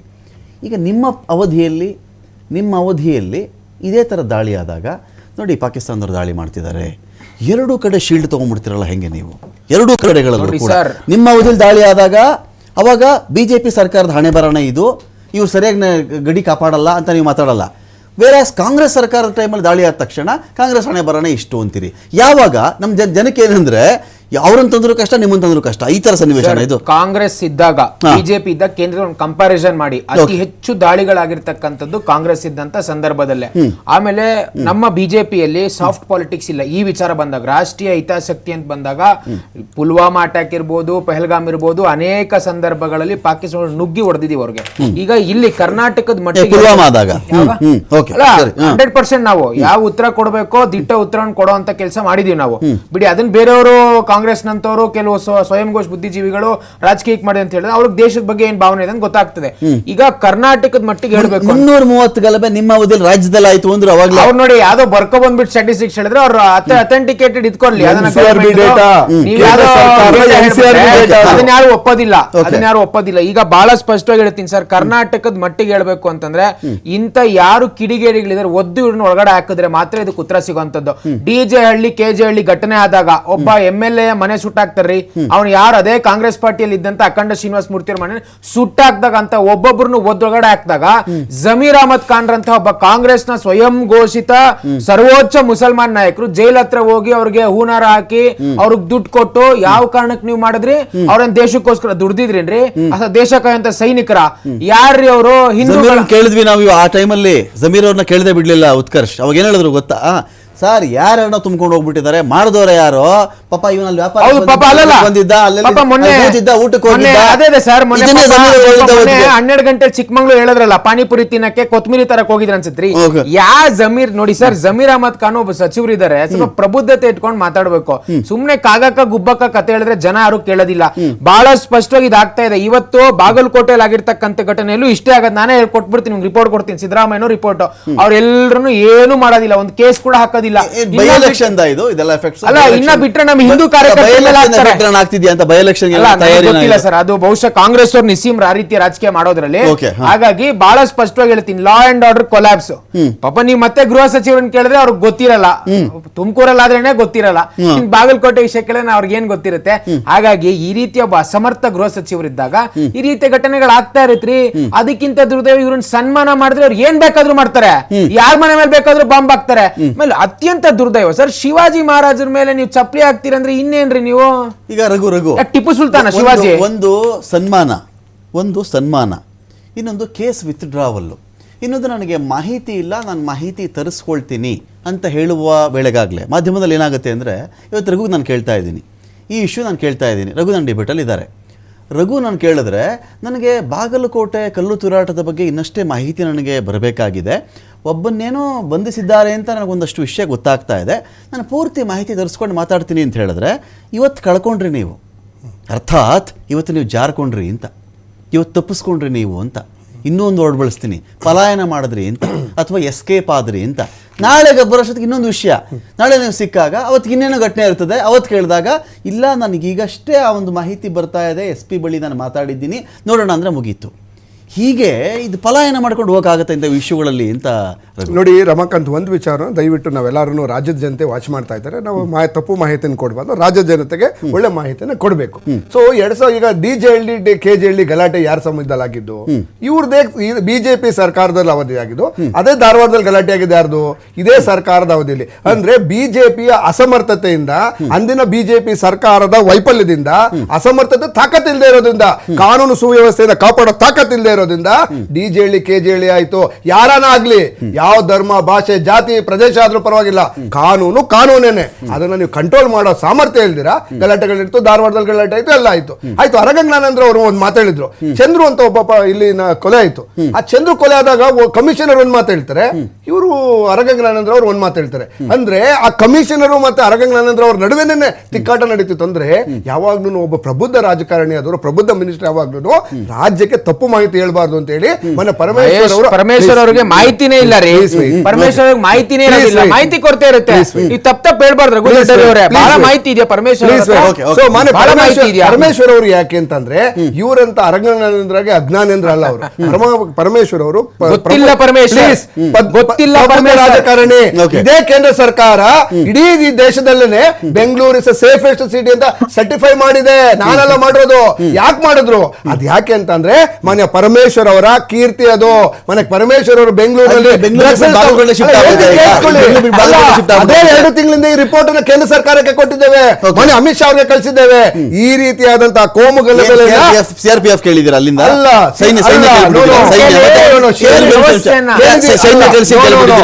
ಇಂಟೆಲಿಜೆನ್ಸ್ ಕೇಳಿದ್ದೇವೆ ಪಕ್ಕದ ರಾಜ್ಯಗಳಿಂದ. ಈಗ ನೋಡ್ರಿ, ನಿಮ್ಗೆ 18 ದಾಳಿ ಆಗ್ತವೆ ಅಂತ 18 ಜಿಲ್ಲೆಗಳಲ್ಲಿ ಈ ರೀತಿಯ ಗಲಾಟೆ ಆಗುತ್ತೆ. ಪಕ್ಕದ ರಾಜ್ಯಗಳಿಂದ ಬರ್ತಕ್ಕಂಥ ಇಂಟೆಲಿಜೆನ್ಸ್ ರಿಪೋರ್ಟ್ ಗಳೇನೋ ನಿಮ್ಗೇನಾದ್ರು ಬಂದ್ರೆ ಕೊಡಿ ಅಂತ ಕೇಳಿದ್ದೇವೆ. ನೀವು ಕೇಳಿಸ್ಕೊಳ್ಳೋದು ಹೇಳಿ. 18 ಜಿಲ್ಲೆಯಲ್ಲಿ ಗಲಭೆ ಇದೆ ಅಂತ ನಿಮಗೆ ಮಾಹಿತಿ ಇದೆ. ಈಗ ರಾಜ್ಯದಲ್ಲಿ ಪೊಲೀಸ್ ವ್ಯವಸ್ಥೆ ಏನ್ ಮಾಡುತ್ತೆ, ರಾಜ್ಯದಲ್ಲಿ ಪೊಲೀಸರಿಗೂ ಸಂಬಳ ಕೊಡ್ತಿರಲ್ಲ, ಅವ್ರೇನ್ ಮಾಡ್ತಾ ಇದ್ದಾರೆ, ಇಂಟೆಲಿಜೆನ್ಸ್ ರಿಪೋರ್ಟ್ ಇಟ್ಕೊಂಡು ಕೇಂದ್ರ ಬನ್ನಿ ಅಂದ್ರೆ ಏನ್ ನೀವು ಸೈನಿಕ್ ಡಿಮ್ಯಾಂಡ್ ಮಾಡ್ತಾ ಇದ್ದೀರಾ, ಇಲ್ಲ ಅಲ್ಲಿಂದ ಯಾರು ಸ್ಪೆಷಲ್ ಆಫೀಸರ್ಸ್ ಕೊಡಿ ಅಂತ ಕೇಳ್ತಾ ಇದ್ದೀರಾ, ಕೇಂದ್ರ ವಿಶೇಷ ತಂಡ ರಚನೆ ಮಾಡಬೇಕು ಅಂತ ಏನಾದ್ರು ಕೇಳ್ಕೊಂಡಿದ್ದೀರಾ, ಏನ್ ನಿಮ್ ಡಿಮ್ಯಾಂಡ್ ಏನು ವಿಚಾರಕ್ಕೆ ಕೇಂದ್ರದ ಮುಂದೆ ಆಗ್ಬಿಡುತ್ತೆ ಸ್ವಾಮಿ ಏನಾರ ನಾವು ಕೇಳಿರ್ತಕ್ಕಂಥದ್ದು ನಿಮಿಷ ಕೇಳಿಸ್ಕೊಂಡಿದ್ವಿ. ಯಾಕೆಂದ್ರೆ ಪಕ್ಕದ ರಾಜ್ಯಗಳೆಲ್ಲ ನಿಮ್ದೇ ಸರ್ಕಾರ ಇದೆ, ಆ ಕೋಆರ್ಡಿನೇಷನ್ ಅಲ್ಲಿ ಒಂದು ಇಂಟೆಲಿಜೆನ್ಸ್ ಟೀಮ್ ಅನ್ನ ನೀವು ಇದು ಮಾಡಿ, ಏನ್ ನಾವು ಆಲ್ರೆಡಿ ನಮ್ಮ ಇಂಟೆಲಿಜೆನ್ಸ್ ಏನ್ ಬಂದಿದೆ ಅದನ್ನ ಮಾಹಿತಿಯನ್ನು ಕೇಂದ್ರಕ್ಕೆ ಕೊಟ್ಟಿದ್ದೇವೆ. ಹೌದು, ನಿಮ್ಮ ಇಂಟೆಲಿಜೆನ್ಸ್ ಬಗ್ಗೆ ನಿಮ್ಮ ಅಕ್ಯುರಸಿ ಇದ್ದಾಗ ಪಕ್ಕದ ರಾಜ್ಯ ಇಂಟೆಲಿಜೆನ್ಸ್ ಒಂದ್ ನಿಮಿಷ ಕೇಳಿಸ್ಕೊಳ್ಳಿ. ಯಾವಾಗ್ಲೂ ರಾಜ್ಯ ಸರ್ಕಾರಗಳಲ್ಲಿ ಇಂಟೆಲಿಜೆನ್ಸ್ ಲಿಮಿಟೆಡ್ ಇರ್ತದೆ, ಕೇಂದ್ರ ಸರ್ಕಾರದಲ್ಲಿ ಇನ್ನು ನ್ಯಾಷನಲ್ ಲೆವೆಲ್ ರಾ ಲೆವೆಲ್ ಇಂಟೆಲಿಜೆನ್ಸ್ ಇರ್ತದೆ. ಸೊ ಹಾಗಾಗಿ ಇವತ್ತು ಬೆಂಗಳೂರನ್ನ ಏನು ಸೇಫೆಸ್ಟ್ ಸಿಟಿ ಅಂತ ಕೊಟ್ಟವ್ರೆ, ಸ್ಟ್ರಿಕ್ಟ್ ಆಕ್ಷನ್. ಗಂಗಾಧರ್ ಕುಲಕರ್ಣಿ ಅವರೇ, ಇದನ್ನ ಇಂಥ ವಿಚಾರ ಫೈನ್ ನಾನು ಗಂಗಾಧರ್ ಸಂಪರ್ಕ ಸಾಧ್ಯವಾಗ್ತಿಲ್ಲ ಅವ್ರದ್ದು. ನಾನು ಮತ್ತೆ ಉಮರ್ ಶರೀಫ್ ಕೇಳ್ಬಿಡ್ತೀನಿ. ಉಮರ್ ಶರೀಫ್ ಅವರೇ, ನಾನು ಇದನ್ನ ಸ್ವಲ್ಪ ಧಾರ್ಮಿಕವಾಗಿ ಒಂದು ಕ್ವಶನ್ ಕೇಳ್ತೀನಿ. ಈ ರಂಜಾನ್ ಮಾಸ ಶುರುವಾಗುವಂಥ ವೇಳೆಯಲ್ಲಿ ನಿಮ್ಮದೇ ಪ್ರವಾದಿಯವರು ಈ ಉಪವಾಸ ಮಾಡುವುದು, ನೀನೊಂದು ನೀರು ಕೂಡ ಕುಡಿಯುವಂತಿಲ್ಲ, ನೀನು ಸಂಜೆ ಸೂರ್ಯ ಮುಳುಗಬೇಕಾದ್ರೆ ಆ ಸಂದರ್ಭದಲ್ಲಿ ನೀನು ಊಟ ಮಾಡು, ಬೆಳಗಿನ ಜಾವ ಸೂರ್ಯೋದಯಕ್ಕಿಂತ ಮುಂಚೆ ಸ್ವಲ್ಪ ತಿಂದು ನೀನು ಕೆಲಸ ಮಾಡು ಅನ್ನೋದರ ಜೊತೆಗೆ ಮನಸ್ಸಲ್ಲಿ ಬೇರೆಯವನೊಬ್ಬನಿಗೆ ಒಳ್ಳೇದು ಮಾಡುವಂಥ ಇರಬೇಕು, ನೀನು ಬೇರೆಯವರಿಗೆ ಅನ್ನ ಹಾಕುವಂಥ ಗುಣ ಇರಬೇಕು, ಬೇರೆಯವರು ಚೆನ್ನಾಗಿ ನೋಡಿಕೊಳ್ಳುವಂಥ ಗುಣ ಇರಬೇಕು, ದಾನ ಧರ್ಮ ಮಾಡಬೇಕು, ನೀನು ನಿನ್ನ ಸುತ್ತಮುತ್ತಲವ್ರನ್ನ ಚೆನ್ನಾಗಿ ನೋಡ್ಕೊ. ನೀನು ಅದರಲ್ಲಿ ಧರ್ಮ ಬರೆದಿಲ್ಲ ಅವರು, ನೀನು ಬರೀ ಮುಸ್ಲಿಮರು ನೋಡ್ಕೊಳ್ಬೇಕು, ನಿನ್ನ ಸ್ನೇಹಿತರು ಬರೀ ಮುಸ್ಲಿಮರು ಹಂಗೇನು ಬರೆದಿಲ್ಲ ಅವರು. ಸೊ ಇಂಥೆಲ್ಲ ವಿಚಾರಗಳಿದ್ದಾಗ ನಿಮ್ಮ ಪ್ರಕಾರ ಪವಿತ್ರ ಮಾಸ ನಿಮ್ಮ ಧರ್ಮದಲ್ಲಿ ಇಂಥ ಟೈಮಲ್ಲಿ ಕೈಗೆ ಚಪ್ಪಲಿ ಎಲ್ಲ ಹೆಂಗೆ ಬರೋಕ್ಕೆ ಸಾಧ್ಯ ಉಮರ್ ಶರೀಫ್ ಅವರೇ? ಕೈ ಚಪ್ಪಲಿ ತಗೊಂಡು ಒಂದು ಇನ್ನೊಂದು ನಂಬಿಕೆ ಮೇಲೆ ಎಸೆದಿದೆಯಲ್ಲ, ಅದು ಸರಿ ಹೋಗುತ್ತಾ ಅಂತ? ಸರಿಯಾಗಿ ಕೇಳಿದ್ರಿ ರಮಾಕಾಂತ್ ಅವರೇ. ಅಂದ್ರೆ ಪ್ರವಾದಿಯ ನುಡಿಯಲ್ಲಿ ಒಂದು ಮಾತಿದೆ, ಯಾವ ಒಬ್ಬ ವ್ಯಕ್ತಿ ಅವನ ನಾಲಿಗೆ ಮೇಲೆ ಹಿಡಿತ ಇಲ್ಲದೆ ಅವನು ಬೇರೆಯೊಬ್ಬರ ಬಗ್ಗೆ ಅವನು ಮಾತಾಡ್ತಾನೋ ಅವನ ಉಪವಾಸ ದೇವನಿಗೆ ಬೇಕಾಗಿಲ್ಲ ಅಂತ ಪ್ರವಾದಿ ನುಡಿ ಇದೆ, ಪ್ರವಾದಿ ವಚನ ಇದೆ ನೋಡಿ. ಬರೀ ಬೇರೆಯೊಬ್ಬರ ಬಗ್ಗೆ ಸುಮ್ನೆ ನಾವು ಕಾಲ ಕಡಿಯಕ್ಕೆ ನಾವು ಏನಾದ್ರು ಮಾತಾಡಿದ್ರು ಕೂಡ ಅದು ಕೂಡ ಪಾಪದ ಕ್ರಿಯೆ ಅಂತ ಹೇಳುವ ಧರ್ಮದಲ್ಲಿ ಇಲ್ಲಿ ಕಲ್ಲು ತೂರಾಟ ಮಾಡ್ಬೇಕಂದ್ರೆ ಇವನು ಕುಡುಕನಾಗಿರ್ಬೋದು, ಇವನ್ ಹೆಂಡ ಕುಟ್ಕೊಂಡು ಅಲ್ಲಿ ರೋಡ್ ನಲ್ಲಿ ಒಂದು ರೌಡಿ ಆಗಿರ್ಬೋದು, ಇಂಥವ್ರು ಇದಾರೆ ನಮ್ಮ ಸಮಾಜದಲ್ಲಿ ನೋಡಿ. ಒಂದು ಬೇಸರದ ವಿಷಯ ಏನಂದ್ರೆ ಕರ್ನಾಟಕದಲ್ಲಿ ಬಹಳ ಬೇಸರದ ವಿಷಯ ಏನಂದ್ರೆ ರೌಡಿಸಂ ಜಾಸ್ತಿ ಇದೆ. ಆ ರೌಡಿಸಂ ಮಾಡುವಂತವ್ರು ನಮ್ಮ ಸಮುದಾಯದಲ್ಲಿ ಕೂಡ ಜಾಸ್ತಿ ಇದ್ದಾರೆ. ಅಂದ್ರೆ ರೌಡಿಸಂ ಮಾಡೋದು ನಿಮ್ಗೆ ಗೊತ್ತಿದೆ, ನಾನೇನು ಹೇಳ್ಬೇಕಾಗಿಲ್ಲ. ಗೋರಿಪಾಳ್ಯ ಆ ಪಾಳ್ಯ ಈ ಪಾಳ್ಯ ಎಲ್ಲ ಹೋದ್ರೆ ಅಲ್ಲಿರತಕ್ಕಂತಹ ಅಲ್ಲಿ ಪಾಕೆಟ್ಸ್ ನಲ್ಲಿ ಇರತಕ್ಕಂಥವ್ರು ಅನೇಕರು ರೌಡಿಸಂ ನಲ್ಲಿ ಇದ್ದಾರೆ. ಈ ರೌಡೀಸ್ ಗಳಿಗೂ ಅಲ್ಲಿರತಕ್ಕಂತಹ ಕೆಲವ ಪೊಲಿಟಿಷಿಯನ್ಸ್ಗೂ ಒಳ್ಳೆ ಸಂಬಂಧ ಇದೆ. ಇವರು ಏನಾದ್ರು ತಪ್ಪು ಮಾಡ್ಬೇಕಂದ್ರೆ ಅವ್ರನ್ನ ಬಳಕೆ ಮಾಡ್ಕೊಳ್ತಾರೆ, ಮತ್ತೆ ಅವ್ರು ಒಳಗೆ ಹೋದ್ರೆ ಅವ್ರನ್ನ ಆಚೆ ತರ್ತಾರೆ. ಇಂಥ ಕೆಲಸವನ್ನು ಮಾಡುವ ಒಂದು ಸ್ಥಿತಿ ನಮ್ಮ ಕರ್ನಾಟಕದಲ್ಲಿ ಇರುವತಕ್ಕಂಥ ಮುಸ್ಲಿಂ ಸಮಾಜದಲ್ಲಿ ಇದೆ. ನನಗೆ ನೋಡಿದ್ರೆ ಬಹಳ ಬೇಸರ ಆಗುತ್ತೆ. ಯಾಕಂತ ಹೇಳಿದ್ರೆ ನಾನು ಕೇರಳದಲ್ಲಿ ಇರತಕ್ಕಂತಹ ಮುಸಲ್ಮಾನರು ನೋಡಿದ್ದೀನಿ, ಮಂಗಳೂರಿನಲ್ಲಿ ಇರತಕ್ಕಂಥ ಮುಸಲ್ಮಾನರು ನೋಡಿದ್ದೀನಿ, ಮತ್ತೆ ಇಲ್ಲಿ ಭಟ್ಕಳ್ನಲ್ಲಿ ಇರತಕ್ಕಂಥ ಮುಸಲ್ಮಾನರು ನೋಡಿದ್ದೀನಿ, ತಮಿಳುನಾಡಿನಲ್ಲಿ ಇರತಕ್ಕಂಥ ಮುಸಲ್ಮಾನರು ನೋಡಿದ್ದೀನಿ. ಅಲ್ಲಿ ಕ್ವಾಲಿಟಿ ನಾನು ನೋಡಿದ್ದೀನಿ. ಅಲ್ಲಿ ಒಳ್ಳೆ ಎಜುಕೇಶನ್ ಇದೆ, 90% ಎಜುಕೇಶನ್ ಇದೆ, 90% ಇದೆ ಸ್ವಾಮಿ, 90%. ಆದ್ರೆ ಇಲ್ಲಿ ನೋಡಿದ್ರೆ ಕುಡುಕರು ಮತ್ತೆ ಡ್ರಗ್ಸ್, ಟೂ ವೀಲರ್ ನಲ್ಲಿ ರೈಡ್ಗಳು. ಇವರು ಏನೋ ಧರ್ಮದ ಹೆಸರಿಟ್ಕೊಂಡು ರಾತ್ರಿ ಹೊತ್ತಿಗೆ ಅವರು ಪ್ರಾರ್ಥನೆ ಮಾಡಕ್ಕೆ ಪ್ರವಾದಿ ಹೇಳಿದ್ರೆ ಇವರು ವೀಲಿ ಮಾಡ್ಕೊಂಡಿದ್ದಾರೆ. ರೋಡ್ ನಲ್ಲಿ 12 ಗಂಟೆಗೆ ವೀಲಿ ಮಾಡ್ಕೊಂಡು ಅಲ್ಲೆಲ್ಲೋ ಹೋಗ್ಬಿಟ್ಟು ಗುದ್ಬಿಟ್ಟು ಎಷ್ಟೋ ಜನರು ಸತ್ತೋಗ್ಬಿಟ್ಟಿದ್ದಾರೆ. ಅಂತದೆಲ್ಲ ಬಂದು ನಮ್ಮ ಕಮ್ಯುನಿಟಿನಲ್ಲಿ ನಡೆಯುವಾಗ ನಾವು ಏನ್ ಮಾಡಬೇಕಾಗಿದೆ? ನಾವು ಬರೀ ಧರ್ಮ ಅಂತ ಹೇಳ್ಕೊಂಡು ಮಾಡಬೇಕಾಗಿದ್ದ ಸಾಮಾಜಿಕ ಕೆಲಸವನ್ನ ನಾವು ಬಿಟ್ಬಿಟ್ಟು ನಾವು ಕಾಂಗ್ರೆಸ್ ಅನ್ನು ನಾವು ಬ್ಲೇಮ್ ಮಾಡಕ್ಕಾಗಲ್ಲ, ಬಿಜೆಪಿಯನ್ನು ಬ್ಲೇಮ್ ಮಾಡಕ್ಕಾಗಲ್ಲ. ನಮ್ಮ ಬ್ಲೇಮ್ ನಮ್ಮ ಮೇಲನೆ ಇರ್ಬೇಕು. We have to take the blame. ನಾವೇ ಇದಕ್ಕೆಲ್ಲ ಹೊಣೆಗಾರಿಕೆಯನ್ನು ತಗೊಳ್ಬೇಕಾಗಿದೆ. ಮುಸ್ಲಿಂ ಸಮಾಜದಲ್ಲಿ ಇರತಕ್ಕಂಥ ಉಲಮಾಗಳು ಮತ್ತೆ ಮುಸ್ಲಿಂ ಸಮಾಜದಲ್ಲಿ ಇರತಕ್ಕಂಥ ಪೊಲಿಟಿಷಿಯನ್ಸ್ಗಳು ನೀವು ಬ್ಲೇಮ್ ತಗೊಳ್ಬೇಕಾಗಿದೆ. ನೀವು ಸರಿಯಾದ ರೀತಿಯಲ್ಲಿ ನೀವು ವರ್ತನೆ ಮಾಡಿದ್ರೆ. ಉಮರ್ ಶರೀಫ್ ಅವರೇ, ಸುಮಾರು ಡಿಬೇಟ್ ನಾನು ಮಾಡಿದ್ದೀನಿ. ನಿಮ್ಮದೇ ಸಮುದಾಯದಿಂದ ಬೇರೆಯವ್ರನ್ನ ಡಿಬೇಟ್ಗೆ ನಾನು ಕೂರಿಸ್ಕೊಂಡಿದ್ದೀನಿ. ಸಪೋಸ್ ನಿಮ್ಮ ಜಾಗದಲ್ಲಿ ಇವತ್ತು ಉಮರ್ ಶರೀಫ್ ಅಲ್ಲದೆ ಇನ್ನೊಬ್ರು ಯಾರು ಇದ್ದಿದ್ರೆ ಈ ಡಿಬೇಟ್ ಯಾವ ತರ ಇರ್ತಿತ್ತು ಗೊತ್ತಿದೆಯಾ ನಿಮಗೆ? ಯಾರು ಹೇಳಿದ್ದು? ಚಪ್ಲಿ ಮಸೀದಿಯಿಂದ ಅಲ್ಲ ಬಂದಿದ್ದು ಗೊತ್ತಾ? ಪಕ್ಕದ ಅಂಗಡಿ ಇತ್ತು ನೋಡಿ, ಅಲ್ಲಿಂದ ಬಂದಿರೋದು. ನೀವು ನೋಡಿದ್ರಾ ಯಾರ ಹೆಸರು ಅಂತ? ನೀವು ನೋಡಿದ್ರಾ? ಕಲ್ಲು ಕೌಂಟ್ ಮಾಡಿಬಿಟ್ರಾ ನೀವು? ಕ್ಯಾಮ್ರಾದಲ್ಲಿ ಏನ್ರಿ ಇದೆ ನೋಡ್ಕೊಳ್ಳಿ, ಸರಿಯಾಗಿ ನೋಡಿ ಅದು ಯಾವ ಡೈರೆಕ್ಷನಲ್ಲಿ ಬಂತು. 45 ಡಿಗ್ರಿಯಿಂದ ಈ ಕಡೆ ಇತ್ತು, 90 ಡಿಗ್ರಿಯಿಂದ ಆ ಕಡೆ ಇತ್ತು. ಈ ಥರ ಡಿಬೇಟ್ ಸ್ಟಾರ್ಟ್ ಆಗ್ತಿತ್ತೇನೋ? ಈ ಥರದ್ದು ನಾನೇನು ಹೇಳ್ತಾ ಇದ್ದೀನಿ, ನಮ್ಮ ಕಡೆಯವ್ರು ಮಾಡಿದ್ರು ನಾವು ಇದನ್ನು ಖಂಡಿಸಬೇಕು. ಬೇರೆ ಕಡೆಯಿಂದ ಆದರೂ ಅದನ್ನು ಖಂಡಿಸುವಂಥ ಗುಣಗಳು ನೆಲದಲ್ಲಿ ಇಲ್ಲದೆ ಹೋಗ್ಬಿಟ್ರೆ, ಈಗ ನೋಡಿ ನಮ್ಮ ಚಿಕ್ಕಂದಿನಲ್ಲೇ ನಾವು ಯಾರ್ದು ಜಗಳ ಆಡ್ಬಿಟ್ವಿ ಅಂತ ಅನ್ಕೊಳ್ಳಿ. ಜಗಳ ಆಡಿ ನಮ್ಮ ಎಕ್ಸ್ಪ್ಲನೇಷನ್ ಕೂಡ ನಮ್ಮ ಅಪ್ಪ ಅಮ್ಮ ಕೇಳ್ತಾ ಇರಲಿಲ್ಲ. ಅವನು ಹಿಂಗೆ ಬಂದು ನಮಗೆ ಮಾಡಿಬಿಟ್ಟ, ನಾನು ಅದಕ್ಕೆ ರಿಯಾಕ್ಟ್ ಮಾಡಬೇಕಾಯ್ತು ಅಂದರೆ ನಿನಗೇನು ಬೇಕಿತ್ತು ಅಂತ ನಮಗೆ ಫಸ್ಟ್ ಅದೇ ಬೀಳೋದು. ನಿಮ್ಮ ಚೆನ್ನಾಗಿ ನೆನಪಿರುತ್ತೆ. ನಮ್ಮ ಬಾಲ್ಯದಲ್ಲಿ ಮಾತಾಡ್ತಾ ಇದ್ದೀನಿ, ನಿನಗೆ ಯಾಕೆ ಬೇಕಿತ್ತು ಆ ಸಹವಾಸ? ಅವ್ರ ಸಹವಾಸ ನಿನಗೆ ಯಾಕೆ? ಅಲ್ಲ, ಅವನು ಹಿಂಗೆ ಮಾಡ್ದ ಅಂತ ಹೇಳುವ ವ್ಯವಧಾನನೇ ಕೇಳಿಸ್ಕೊಳ್ಳೋ ವ್ಯವಧಾನ ಇರ್ತಾ ಇರಲಿಲ್ಲ. ಸೊ ಇದು ಶುರುವಾದಾಗ ಏನಾಗ್ಬಿಡುತ್ತೆ, ಸಪೋಸ್ ಎಲ್ಲ ಕರೆಕ್ಟಾಗಿ ಇರುತ್ತೇನೋ ಅಂತ ಉಮರ್ ಶರೀಫ್ ಅವರೇ. ಕರೆಕ್ಟ್ ಸರಿಯಾಗಿ ಹೇಳಿದ್ರಿ. ಮನೆಯಲ್ಲಿ ತಂದೆ ತಾಯಿಗೆ ಗೌರವ ಕೊಡದೆ ಇರೋನು ರೋಡ್ ನಲ್ಲಿ ಅವ್ನು ಯಾರಿಗೂ ಗೌರವ ಕೊಡಲ್ಲ. ತಂದೆ ತಾಯಿನ ಕೈಯಲ್ಲಿ ಅವ್ನ್ ಏಟ್ ತಗೊಳ್ದೆ ಇದ್ರೆ ಅವ್ನ್ ಪೊಲೀಸ್ ಕೈನಲ್ಲಿ ಏಟ್ ತಗೊಳ್ತಾನೆ. ಅಂತಹ ಒಂದು ಪರಿಸ್ಥಿತಿ ನೋಡಿ. ನನಗೆ ಇವತ್ತು ನಾನು ಸುಮ್ನೆ ಮಾತಾಡೋನಲ್ಲ, ಏನೇ ಆದ್ರೂ ರಿಸರ್ಚ್ ಮಾಡ್ಕೊಂಡು ಮಾತಾಡೋನು. ಸಿದ್ಧಾರ್ಥ್ ಗೋಯಲ್ SP ಅವ್ರು ಮಾತಾಡಿದ್ರು. ಅವ್ರು ಬಹಳ ಚೆನ್ನಾಗಿ ಮಾತಾಡಿದ್ರು. ಅವ್ರಿಗೆ ಏಟ್ ಬಿದ್ದಿದೆ, ಅವ್ರಿಗೆ ರಕ್ತ ಗಾಯ ಆಗಿದೆ. ಆದ್ರೆ ಅವ್ರು ಮಾತಾಡುವ ಆ ಒಂದು ಶೈಲಿಯನ್ನು ನೋಡಿದ್ರೆ ನನ್ಗೆ ಬಹಳ ಇದಾಯ್ತು. ಅಂದ್ರೆ ಇವ್ರು ಏನೋ ಒಂದು ಸ್ವಾಮೀಜಿ ತರ ಮಾತಾಡ್ತಿದ್ದಾರೆ. ಒಂದ್ ರೀತಿ ಶಾಂತವಾಗಿರಿ, ಏನೂ ಆಗಿಲ್ಲ, ಬರೀ ತೂರಾಟ ಆಗಿದೆ, ನಮ್ಮ ಮೇಲನೆ ಏಟ್ ಬಿದ್ದಿದೆ, ಬೇರೆ ಯಾರಿಗೂ ಏನು ಏಟಾಗಿಲ್ಲ, ಎಲ್ಲ ಶಾಂತವಾಗಿದ್ದಾರೆ ಅಂತ. ಅಂತಹ ಒಂದು ಮಾತು ಅವರು ಎಲ್ಲರ ಮುಂದೆ ಅವ್ರು ಮಾತಾಡುವ ರೀತಿ ನೋಡ್ಬಿಟ್ರೆ ನನಗೆ ಅವ್ರಿಗೆ ಫಸ್ಟ್ ಗೌರವ ಸಲ್ಲಿಸಬೇಕು. ಸಿದ್ಧಾರ್ಥ್ ಗೋಯಲ್ ಅವರಿಗೆ ನಾವೆಲ್ಲರೂ ಒಂದು ಸಲ್ಯೂಟ್ ಕೊಡ್ಬೇಕು. ಬಿಕಾಸ್ ಅವರು ಅಲ್ಲಿ ಹೇಗೆ ಅದನ್ನ ಟ್ಯಾಕಲ್ ಮಾಡಿದ್ರು ನೋಡಿ, ಸರಿಯಾದ ರೀತಿಯಲ್ಲಿ ಅವ್ರು ಟ್ಯಾಕಲ್ ಮಾಡಿದ್ರೆ ಇನ್ನ ಮುಂದೆ ಕೂಡ ಅವ್ರಿಗೆ ಇನ್ನೂ ಪ್ರೋತ್ಸಾಹ ನೀಡಬೇಕು. ನಮ್ಮಂತವರು ಅವ್ರಿಗೆ ಪ್ರಶಂಸೆಯನ್ನು ಕೊಡ್ಬೇಕು. ಎಲ್ಲರೂ ಅವ್ರು ಕರೆದು ಅವ್ರಿಗೆ ಪ್ರಶಂಸೆ ಕೊಡ್ಬೇಕು. ಯಾಕಂತಂದ್ರೆ ಈ ಒಂದು ಘಟನೆಯನ್ನ ಸ್ಟೇಟ್ ಲೆವೆಲ್ ಆಗಿ ಅದನ್ನ ಎಕ್ಸ್ಪ್ಯಾಂಡ್ ಕೂಡ ಮಾಡಬಹುದು. ಕೆಲವು ಘಟನೆಗಳನ್ನ ಸರಿಯಾಗಿ ಅದನ್ನ ಲಕ್ಕಿಲಿ ಸಸ್ಪೆಂಡ್ ಆಗ್ಲಿಲ್ಲ ಉಮರ್ ಶರೀಫ್ ಅವರೇ, ಸಸ್ಪೆಂಡ್ ಮಾಡ್ಲಿಲ್ಲ ಅವ್ರನ್ನ. ಲಕ್ಕಿಲಿ ಗಂಗಾಧರ್ ಕುಲಕರ್ಣಿ ಅವರೇ, ಈ ಘಟನೆ ನಡೆದ ಮೇಲೆ ಯಾರೇ ಆಗಿರ್ಲಿ, ಅವನು ಈ ಮಸೀದಿ ಕಲ್ಲು ತೂರಾಟಕ್ಕೆ ಅವನ ಪಾತ್ರ ಇತ್ತೋ ಇಲ್ವೋ ನೋಬಡಿ ನೋಸ್. ಈ ಮೆರವಣಿಗೆಯಲ್ಲಿ ಅವನ ಪಾತ್ರ ಇತ್ತೋ ಇಲ್ವೋ ನೋಬಡಿ ನೋಸ್. ಈ ತರಕಾರಿ ಮಾರುವಂತಹ ತಳ್ಳುಗಾಡಿಗಳಿರ್ತಾವಲ್ಲ, ಇದಕ್ಕೆ ಬೆಂಕಿ ಹಚ್ಚಿದವ್ರು ಯಾರು ಅಂತ ಪ್ರಶ್ನೆ ಗಂಗಾಧರ್ ಅವ್ರಿಗೆ. ಹೂ ಎವರ್ ಇಟ್ ಮೇ ಬಿ. ಅವ್ನು ತರಕಾರಿ ಗಾಡಿಗೆ ಅವ್ನು 1000 ಹಾಕಿರ್ತಾನೋ, 2000 ಹಾಕಿರ್ತಾನೋ, 5000 ಒಂದು ಗಾಡಿ ಹಾಕಿರ್ತಾನೋ, 10,000 ಒಂದು ಬಂಡವಾಳ ಹಾಕಿರ್ತಾನೋ. ಬೆಳಗ್ಗೆ ಬಂಡವಾಳ ಹಾಕಬೇಕು, ಸಾಯಂಕಾಲದ ಬೆಳಗ್ಗೆ ಅವನ ಮಕ್ಕಳಿಗೆ, ಅವನ ಮನೆಗೆ, ರೇಷನ್ಗೋ, ಮಕ್ಕಳು ಓದ್ಗೋ ಅವನು ದುಡಿಮೆ ಮಾಡಬೇಕು. ಯಾವ ಕ್ಯಾಸ್ಟ್ ಆಗಿದ್ರು ಇದೇ ಮಾತೆ, ಯಾವ ಧರ್ಮದವನಾಗಿದ್ರು ಇದೇ ಮಾತೆ ನಂದು. ಅವನ ಜೀವನ ಅವನಿಗೆ ಆ 4 ಚಕ್ರಗಳ ಮೇಲೆ ಅವನ ಜೀವನದ ಬಂಡಿ ಸಾಕ್ತಾ ಇರುತ್ತೆ. ಅದಕ್ಕೆ ಯಾರು ಬೆಂಕಿ ಹಚ್ಚಿದವರು ಅಂತ ಗಂಗಾಧರ್ ಅವರೇ? ಅವ್ರು ಯಾರು ಆ ರೀತಿ ಹಚ್ಚಿದ್ದಾರೆ ಅವರಂತೂ ರಾಕ್ಷಸರವರು, ಮನುಷ್ಯರಾಗ್ಲಿಕ್ಕೆ ಸಾಧ್ಯನೇ ಇಲ್ಲ. ಈ ರೀತಿಯಾಗಿ ಕ್ರಿಯೆ ಪ್ರತಿಕ್ರಿಯೆ ಮಾಡ್ತಾ ಹೋದ್ರೆ ಎಂಡ್ಲೆಸ್ ಆಗ್ತಾ ಹೋಗುತ್ತೆ. ಸೊ ಅವ್ರು ಯಾರೋ ಅಮಾಯಕರನ್ನ ಈ ರೀತಿ ದಾಳಿ ಮಾಡೋದ್ರಿಂದ, ಬೆಂಕಿ ಹಚ್ಚೋದ್ರಿಂದ ಇದಕ್ಕೆ ಪರಿಹಾರ ಸಿಗೋದಿಲ್ಲ. ಯಾರು ತಪ್ಪು ಮಾಡಿದ್ದಾರೆ ಅವ್ರಿಗೆ ಏನಾಗ್ಬೇಕಾಗಿದೆ ಅನ್ನೋದ್ರ ಸಲುವಾಗಿ ನಾವು ಯೋಚನೆ ಮಾಡ್ಬೇಕಾಗಿದೆ. ಒಂದು ಇದ್ರೊಳಗೆ ಆಗ್ಲೇ ಕಾಂಗ್ರೆಸ್ ವಕ್ತಾರ ಒಂದು ಹೇಳ್ತಾ ಇದ್ರು, ಚುನಾವಣಾ ಬಂತಂದ್ರೆ ಈ ರೀತಿಯಾದಂತ ಗಲಭೆಗಳಾಗ್ತಾವ ಅಂತ ಹೇಳಿ. ಯಾಕ್ರಿ ಈ ರೀತಿಯಾಗಿ ಸಮರ್ಥನೆ ಮಾಡ್ಕೊಂಡು ಇಂಥ ಬೆಂಕಿಗೆ ತುಪ್ಪ ಸುರಿಯುವಂತ ಕೆಲಸ ಮಾಡ್ತಾ ಇದ್ದೀರಿ? ಹೇಳೋ ಮಾತಾ ಇದು. ಹಾಗಾದ್ರೆ ನಾಗಮಂಗಲದಲ್ಲಿ ಯಾವ ಚುನಾವಣೆ ನಡೀತಾ ಇತ್ತು, ಯಾವ ಮೈಸೂರಿನಲ್ಲಿ ಯಾವ ಚುನಾವಣೆ ನಡೀತಾ ಇತ್ತು? ಯಾಕೆ ಇಂಥ ಒಂದು ಬೌದ್ಧಿಕ ದಿವಾಳಿತನ ಕಾಂಗ್ರೆಸ್ಗೆ ಬರ್ತಾ ಇದೆಯೋ ಗೊತ್ತಿಲ್ಲ. ಯಾವ ವಿಷಯಗಳನ್ನ ಹೇಗೆ ನೀವು ತಗೊಂಡು ಹೋಗ್ತಾ ಇದ್ರಿ ಅನ್ನೋದು ಯೋಚನೆ ಮಾಡಿದ್ರೆ ನಮಗೊಂದು ಸಲ ವಿಚಿತ್ರ ಅನ್ಸುತ್ತೆ. ಯಾವ ಆಂಗಲ್ ನೋಡ್ತಾ ಇದ್ರಿ ನೀವು? ಈಗ ಅಲ್ಲಿ ಒಂದು ಯಾವ್ದೋ ಉಪಚುನಾವಣೆ ಅದಕ್ಕೆ ಅದನ್ನು ಜೋಡಿಸುವಂತ ಪ್ರಯತ್ನ. ಈ ರೀತಿ ನೀವು ಮಾತಾಡ್ತಾ ಹೋದ್ರೆ ಹಾಗಾದ್ರೆ ನೀವು ಇದು ಇಂಡೈರೆಕ್ಟ್, ನಾವು ಅದನ್ನೇ ಹೇಳಿದ್ದು ಪ್ರಾರಂಭಕ್ಕೆ, ಈ ರೀತಿಯಾದಂತಹ ಮಾನಸಿಕತೆ ಏನು ಇವತ್ತು ಸರ್ಕಾರ ಕೊಡ್ತಾ ಇದೆಯಲ್ಲ, ಅದಕ್ಕೆ ಅವ್ರಿಗೆ ಈ ರೀತಿಯಾದ ಧೈರ್ಯ ಬರ್ತಾ ಇದೆ. ಇನ್ನು ಉಮರ್ ಶರೀಫ್ ಅವರು ಮಾತು ಹೇಳಿದ್ರು, ಇದೆಲ್ಲ ಈ ರೀತಿ ನಡಿಬಾರ್ದು, ಅದಕ್ಕೆಲ್ಲ ಬಹಳ ಬೇಜಾರಿನಲ್ಲಿ ಹೇಳಿದ್ರು. ಅದು ಒಂದ್ ಕಡೆಯಿಂದ ನಾವು ಒಪ್ಕೊಳ್ಳೋದಾದ್ರೆ, ಆದ್ರೆ ಇವರು ಬೇಜಾರುಗಳು ಯಾವುದೂ ಸಹ ಕಾರ್ಯರೂಪಕ್ಕೆ ಬರ್ತಾ ಇರೋದ್ರಿಂದ ಇವತ್ತು ಸಮಾಜ ಎಷ್ಟು ಇವರು ನಂಬಬೇಕು ಅನ್ನುವಂತ ಸ್ಥಿತಿ ನಿರ್ಮಾಣ ಆಗಿದೆ. ಬರ್ಲಿ ಅವ್ರ ರಸ್ತೆಗೆ ಬಂದ್ ನಿಂತ್ಕೊಳ್ಳಿ ಅವರು. ಅರೆ ಅವ್ರೊಬ್ರೇ ಅಲ್ಲ, ಅವ್ರ ಜೊತೆ ಇನ್ನೂ ಇದ್ದಾರೆ ಸಾಕಷ್ಟು ಜನ, ಒಳ್ಳೆ ಜನ ಯಾರಿದ್ದಾರೆ, ಎಲ್ಲರೂ ಒಂದ್ಸಲ ಕರ್ಕೊಂಡು ಬನ್ನಿ ರಸ್ತೆಗೆ, ಹೇಳಿ ಇದು ನಮ್ಮ ಇಸ್ಲಾಂ ಅಲ್ಲ,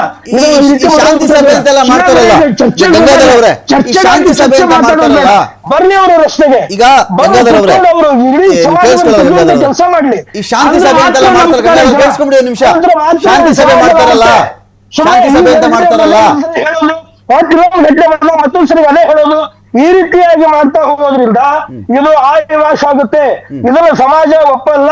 ಪ್ರತಿ ಸಲ ಗಲಭೆಗಳಾದಾಗ ಯಾರೇ ಮುಸ್ಲಿಂ ವಕ್ತಾರರು ಬರಲಿ ಅವ್ರದ್ದು ಇದೇ ಸ್ಟೇಟ್ಮೆಂಟ್ ಇರುತ್ತೆ, ಇಸ್ಲಾಂ ಹೇಳಲ್ಲ, ಇಸ್ಲಾಂ ಆ ರೀತಿ ಇಲ್ಲ. ಆಗ ಹೇಳ್ತಾನೆ ಇವತ್ತು ಯಾಕೆ ಇಂಥದ್ದಾಗ್ತಾ ಇದೆ ಅನ್ನೋಂಥದ್ದನ್ನ ಯಾಕೆ ಗಂಭೀರವಾಗಿ ಯೋಚನೆ ಮಾಡ್ತಾ ಇಲ್ಲ? ಹಾಗಾದ್ರೆ ಯಾವ್ದಾದ್ರು ರಂಜಾನ್ ಮೆರವಣಿಗೆಗೋ ಅಥವಾ ಮತ್ತೊಂದು ಮೊಹರಂ ಮೆರವಣಿಗೆಗೋ, ಈದ್ ಮಿಲಾದ್ ಮೆರವಣಿಗೆಗೋ ಯಾವ್ದಾದ್ರು ದೇವಸ್ಥಾನದಿಂದ ಬಂದಿದೆಯಾ ಕಲ್ಲುಗಳು? ಯಾವಾಗಾದ್ರೂ ಗಲಭೆಗಳಾಗಿದೆ ಇಡೀ ರಾಜ್ಯದ ಇಡೀ ಇತಿಹಾಸದಲ್ಲಿ ಆಗಿದೆಯಾ? ಚರ್ಚ್ಗಳು ಬಂದು ಹೋಗುತ್ತೆ, ಚರ್ಚ್ಗಳು ಯಾವಾಗಾದ್ರೂ ಈ ರೀತಿ ಗಲಾಟೆಗಳನ್ನು ಮಾಡಿದಾರ? ಯಾಕೆ ಮಸೀದಿಯಿಂದನೇ ಆಗ್ತಾ ಇದೆ? ಇದು ಬಹಳ ಮೂಲಭೂತವಾದಂತ ಪ್ರಶ್ನೆ.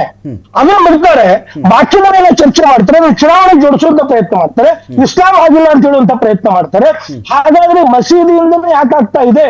ಇದನ್ನೇ ಯೋಚನೆ ಮಾಡ್ತಾ ಇಲ್ಲ ಇವತ್ತು. ಸೊ ಇದು ಮೂಲಭೂತವಾದಂತಹ ಚರ್ಚೆ ಆಗ್ಬೇಕಾಗಿದೆ. ಇದ್ರ ಜೊತೆಗೆ ಪೊಲೀಸ್ ಬಂದೋಬಸ್ತಿಯನ್ನು ನೋಡಿದ್ರೆ ಎಷ್ಟೇ ಅವ್ರು ಸ್ವತಃ ಇದ್ದಾರೆ ಅಂತಂದ್ರೆ ಅಲ್ಲಿ ಏನೋ ಒಂದು ಅನಾಹುತ ಆಗುತ್ತೆ ಅನ್ನೋ ಅಂತ ಅದ್ರ ಸಂಜ್ಞೆ ಇತ್ತು ಅಂತ ಆಯ್ತು ಅದ್ರ ಅರ್ಥ. ಆದ್ರೆ ಅಷ್ಟು ಸೆನ್ಸಿಟಿವ್ ಆಗ್ತಾ ಇದೆ. ಯಾಕೆ ಹಾಗಾದ್ರೆ ಪ್ರಶ್ನೆ ಕೇಳಿಸ್ಕೊಂಬಿಡಿ ಒಂದು ನಿಮಿಷ, ನನ್ನ ಪ್ರಶ್ನೆ ಕೇಳಿಸ್ಕೊಂಬಿಡಿ. ನಾಗಮಂಗಲ ಗಲಾಟೆ, ಮಂಡ್ಯ ಗಲಾಟೆಗಳು ಇದೆಲ್ಲ ಆದ್ಮೇಲೆ ಆ ಪನಿಷ್ಮೆಂಟ್ ಫಸ್ಟ್ ಸಿಕ್ಕಿದ್ ಯಾರಿಗೆ ಗೊತ್ತಾ? ಕಲ್ಲು ಹೊಡೆದವನ್ಗಲ್ಲ ಪನಿಷ್ಮೆಂಟ್ ಫಸ್ಟ್ ಸಿಕ್ಕಿದ್ ಜಾಸ್ತಿ, ಕಲ್ಲು ಒದೆ ತಿಂದವನ್ಗೂ ಅಲ್ಲ. ಈ ಪೊಲೀಸ್ ಸಿಬ್ಬಂದಿಗಳಿದ್ರಲ್ಲ, ಸಸ್ಪೆಂಡ್ ಮಾಡಿಬಿಟ್ರು. ಇಂಥ ಸಂದರ್ಭಗಳಲ್ಲಿ ಅವರು ಕೂಡ ಯಾರೇ SP ಆಗಿರ್ಲಿ, ಈಗ ಬಳ್ಳಾರಿ ಘಟನೆ ಆಯ್ತಪ್ಪ, ಬಳ್ಳಾರಿ ಘಟನೆ ಆಯಿತು, ಪನಿಷ್ಮೆಂಟ್ ಯಾರಿಗಾಯ್ತು ಹೇಳಿ? ಯಾರಿಗೆ ಪನಿಷ್ಮೆಂಟು? ಎಲ್ಲ ಆರಾಮಾಗಿ ಇದ್ದಾರಲ್ಲ, ಈಗ ಪನಿಷ್ಮೆಂಟ್ ಯಾರಿಗೆ ಹೇಳಿ? ಪೊಲೀಸ್ ಆಫೀಸರ್ಸ್ಗೆ. ಸೊ ಆ ಕಾರಣಕ್ಕೂ ಕೂಡ ನೋಡಪ್ಪ, ಈ ಟ್ರ್ಯಾಕಲ್ಲಿ ಹೋಗುತ್ತೆ, ಮಸೀದಿ ಮುಂದೆ ಹೋಗುತ್ತೆ, ನಾನು ಇದ್ದು ಬಿಡೋದು ಒಳ್ಳೇದು. ಎಲ್ರಿ ಹೋಗಿದ್ದ SP ಅಂದ್ಬಿಡ್ತಾರೆ ಇಮಿಡಿಯೇಟ್ ಆಗಿ. ರಾಜಕಾರಣಿ ಬಾಯಲ್ಲಿ ಬರೋ ಫಸ್ಟ್ ಪದ SP ಎಲ್ರಿ ಹೋಗಿದ್ದ ಅಂತ ಕೇಳಿಬಿಡ್ತಾರೆ. ರೆಸ್ಪೆಕ್ಟ್ ಕೂಡ ಇಲ್ಲೇ ಮಾತಾಡ್ಸ್ಬಿಡ್ತಾರೆ ಅವ್ರಿಗೆ. ಆ ಕಾರಣಕ್ಕೆ ಇದ್ದಿರಬಹುದು. ಅವ್ರ ದುರಂತಕ್ಕೆ SP ಕಲ್ಲು ಹೊಡೆದಿದ್ದಾರಲ್ಲಿ, SP ಮೇಲೆ ಕಲ್ಲು ಬಿದ್ದಿದೆ ಅಲ್ಲಿ ಅಲ್ಲ. ಇದೇ ರೀತಿ ಮೈಸೂರಿನಲ್ಲೂ ಹಾಗೆ ಬಿತ್ತು, ಶಿವಮೊಗ್ಗದಲ್ಲಿ SP ಅವ್ರಿಗೆ ಬಿತ್ತು. ಅಂದ್ರೆ ಇದ್ರೊಳಗೆ ಅರ್ಥ ಏನು ಅಂತಂದ್ರೆ ಇವರು ಆಫೀಸರ್ಸ್ ಬಿಡ್ಲಾರ್ದಂಗೆ ಹೊಡಿಬೇಕು ಅನ್ನೋಂಥದ್ದು ಪ್ಲಾನಿಂಗ್ ಏನು ನಡೀತಾ ಇದೆ ಅಂತ ಅನ್ಸುತ್ತೆ. ದಾವಣಗೆರೆಯಲ್ಲೂ ಅದೇ ರೀತಿ ಅಂದ್ರೆ ನಾನ್ ಕೇಳ್ಕೊಳ್ಳುವಂತ ನನ್ಗೆ ಅನಿಸ್ತಾ ಇರೋದು, ಹಾಗಾದ್ರೆ ಮಸೀದಿಗಳು ಇರೋದು ಪ್ರಾರ್ಥನಾ ಮಾಡ್ಲಿಕ್ಕೆ ಕಲ್ಲು ಇಟ್ಕೊಳಿಕ್ಕೆ ಇವ್ರಿಗೆ, ಕಲ್ಲು ಒಗೆಯೋದಕ್ಕೆ ಇವ್ರಿಗೆ ಯಾಕೆ ಅಲ್ಲಿಂದನೇ ಕಲ್ಲುಗಳು ಬರ್ತಾವ? ಹಾಗಾದ್ರೆ ಯಾಕೆ ಕಲ್ಲುಗಳು ಸ್ಟಾಕ್ ಮಾಡ್ಕೊಂಡು ಇಟ್ಕೊಳ್ತಾ ಇದ್ದಾರೆ ಇವರು? ಅಲ್ಲಿ ಏನ್ ಅವಶ್ಯಕತೆ ಇದೆ ಕಲ್ಲುಗಳದ್ದು? ಚಪ್ಪಲಿಗಳ ಅವಶ್ಯಕತೆ ಏನಿದೆ ಅಲ್ಲಿ? ಒಳಗಡೆ ಮಸೀದಿಗಳು ಚಪ್ಪಲಿ ತಗೊಂಡು ಹೋಗ್ತೀರಾ ನೀವು?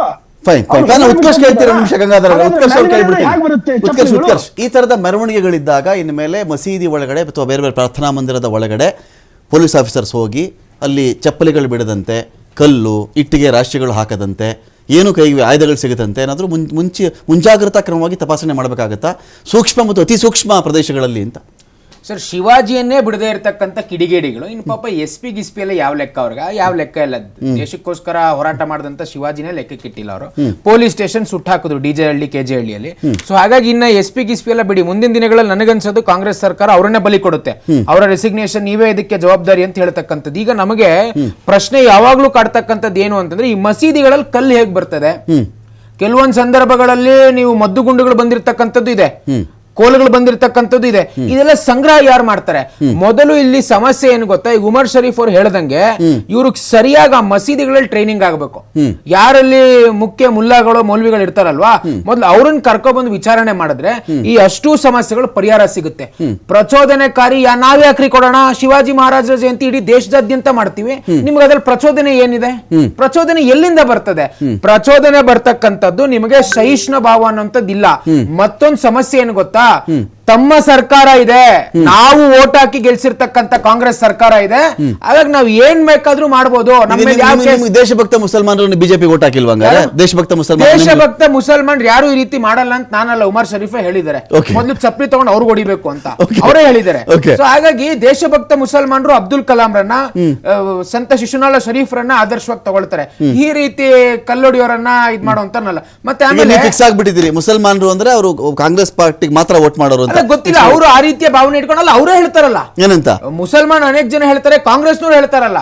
ಇವರ ತುಷ್ಟೀಕರಣ ರಾಜಕೀಯ ನೋಡಿದಾಗ ನೀವು ಮುಸಲ್ಮಾನ್ ಮುಖಂಡರುಗಳನ್ನ ನೀವು ಹೇಳಿದಲ್ಲ, ಸಾದಿಕ್ ಪಾಷಾ ಅಂತ ಕರ್ಸೋ ಅವಶ್ಯಕತೆ ಇಲ್ಲ. ಇಲ್ಲಿ ಕಾಂಗ್ರೆಸ್ ವಕ್ತಾರಿದ್ರೆ ಸಾಕು, ಅವರೇ ಅವ್ರ ಪರವಾಗಿ ಕುತ್ಕೊಂಡು ಮಾತಾಡ್ತಾರೆ. ಇಡೀ ದೇಶದಾದ್ಯಂತ ನೋಡಿರೋ ಕಾರಣಕ್ಕೆ ಧೂಳಿಪಟ್ಟಾಗಿರೋದು ಕಾಂಗ್ರೆಸ್ ಇವತ್ತು. ಹಾಗಾಗಿ ತುಷ್ಟೀಕರಣ ರಾಜಕಾರಣ ಬಹಳ ಚೆನ್ನಾಗಿ ಕಾಂಗ್ರೆಸ್ ಮಾಡುತ್ತೆ. ಇದ್ರಲ್ಲೂ ಬಹಳ ಏನ್ ಆಗೋದಿಲ್ಲ. ಅಲ್ಲಿ ಯಾರು ಚಪ್ಪಲಿ ಹೊಡೋದ್ರು ಕಲ್ಲೊಡದ್ರು ಅವ್ರ ಮೇಲೆ ಯಾವ ಕೇಸು ಆಗೋದಿಲ್ಲ. ಅದಕ್ಕೆ ರಿಪೀಟ್ ಆಗಿ ಐದರ್ SP ರೆಸಿಗ್ನೇಷನ್ ಕೇಳ್ತಾರೆ. ಸಿದ್ಧಾರ್ಥ ಅವ್ರು ಹೇಳಿದ್ದು ಪ್ರೊಸೆಷನ್ ಸ್ವಲ್ಪ ದೂರ ಇತ್ತು, 2 ಕಲ್ಲು ಬಂತು, ಯಾವ ಕಡೆಯಿಂದ ಅಂತ ಗೊತ್ತಿಲ್ಲ, ಯಾರಿಗೂ ಕೂಡ ಮೇಜರ್ ಇಂಜುರಿ ಆಗಿಲ್ಲ, ಸಿಚುವೇಶನ್ ಕಂಟ್ರೋಲ್ ನಲ್ಲಿ ಇದೆ, ಈಗಾಗಲೇ ಕೇಸ್ ರಿಜಿಸ್ಟರ್ ಮಾಡಿದ್ದೀವಿ, ರಾತ್ರಿ ವಿಡಿಯೋ ಚೆಕ್ ಮಾಡಿಸ್ತಾ ಇದ್ದೀವಿ, ಕನ್ಫರ್ಮ್ ಆದ್ರೆ ವಶಕ್ಕೆ ಪಡೆದುಕೊಳ್ತೇವೆ, ನಮ್ಮ ಸಿಬ್ಬಂದಿ ಬಂದೋಬಸ್ತಲ್ಲಿ ಇದ್ದಾರೆ. ಇದೆಲ್ಲ ಕ್ರಮಗಳಲ್ವಾ? ಇನ್ನೇನ್ ಮಾಡಬಹುದು? ಒಬ್ಬೊಬ್ಬ SP, ಒಂದು ಪೊಲೀಸ್ ವ್ಯವಸ್ಥೆ. ಈಗ SP ಅವ್ರು ಹೇಳ್ತಿರೋ ಪ್ರಕಾರ ಇಂಜುರಿ ಆಗ್ಬೇಕಾಗಿತ್ತಾ? ಯಾರ್ದಾದ್ರು ಪ್ರಾಣ ಹೋಗ್ಬೇಕಾಗಿತ್ತಾ? ಕಲ್ಲು ಹೊಡೆದ್ರೆ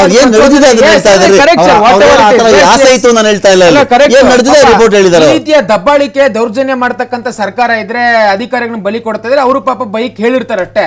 ಈಗ ಅಲ್ಲಿ ಇಂಜುರಿ ಆಯ್ತೋ ಅಥವಾ ಪ್ರಾಣ ಹೋಯ್ತೋ ಮತ್ತೊಂದು ಅನ್ನುವಂಥದ್ದಲ್ಲ. ಪ್ರತಿ ಬಾರಿ ಮದ್ದೂರ್ನಲ್ಲಾಯ್ತು, ಚಿಕ್ಕಮಂಗ್ಳೂರಲ್ಲಾಯ್ತು, ಬೆಂಗಳೂರಿನಲ್ಲಿ ಆಗ್ತಿದೆ. ಈ ಪ್ರಚೋದನೆ ಆದಾಗ ಎಲ್ಲ ಕೂಡ ಮಸೀದಿಗಳಿಂದನೇ ಕಲ್ಲು ಬಂದಿರತಕ್ಕಂಥದ್ದು.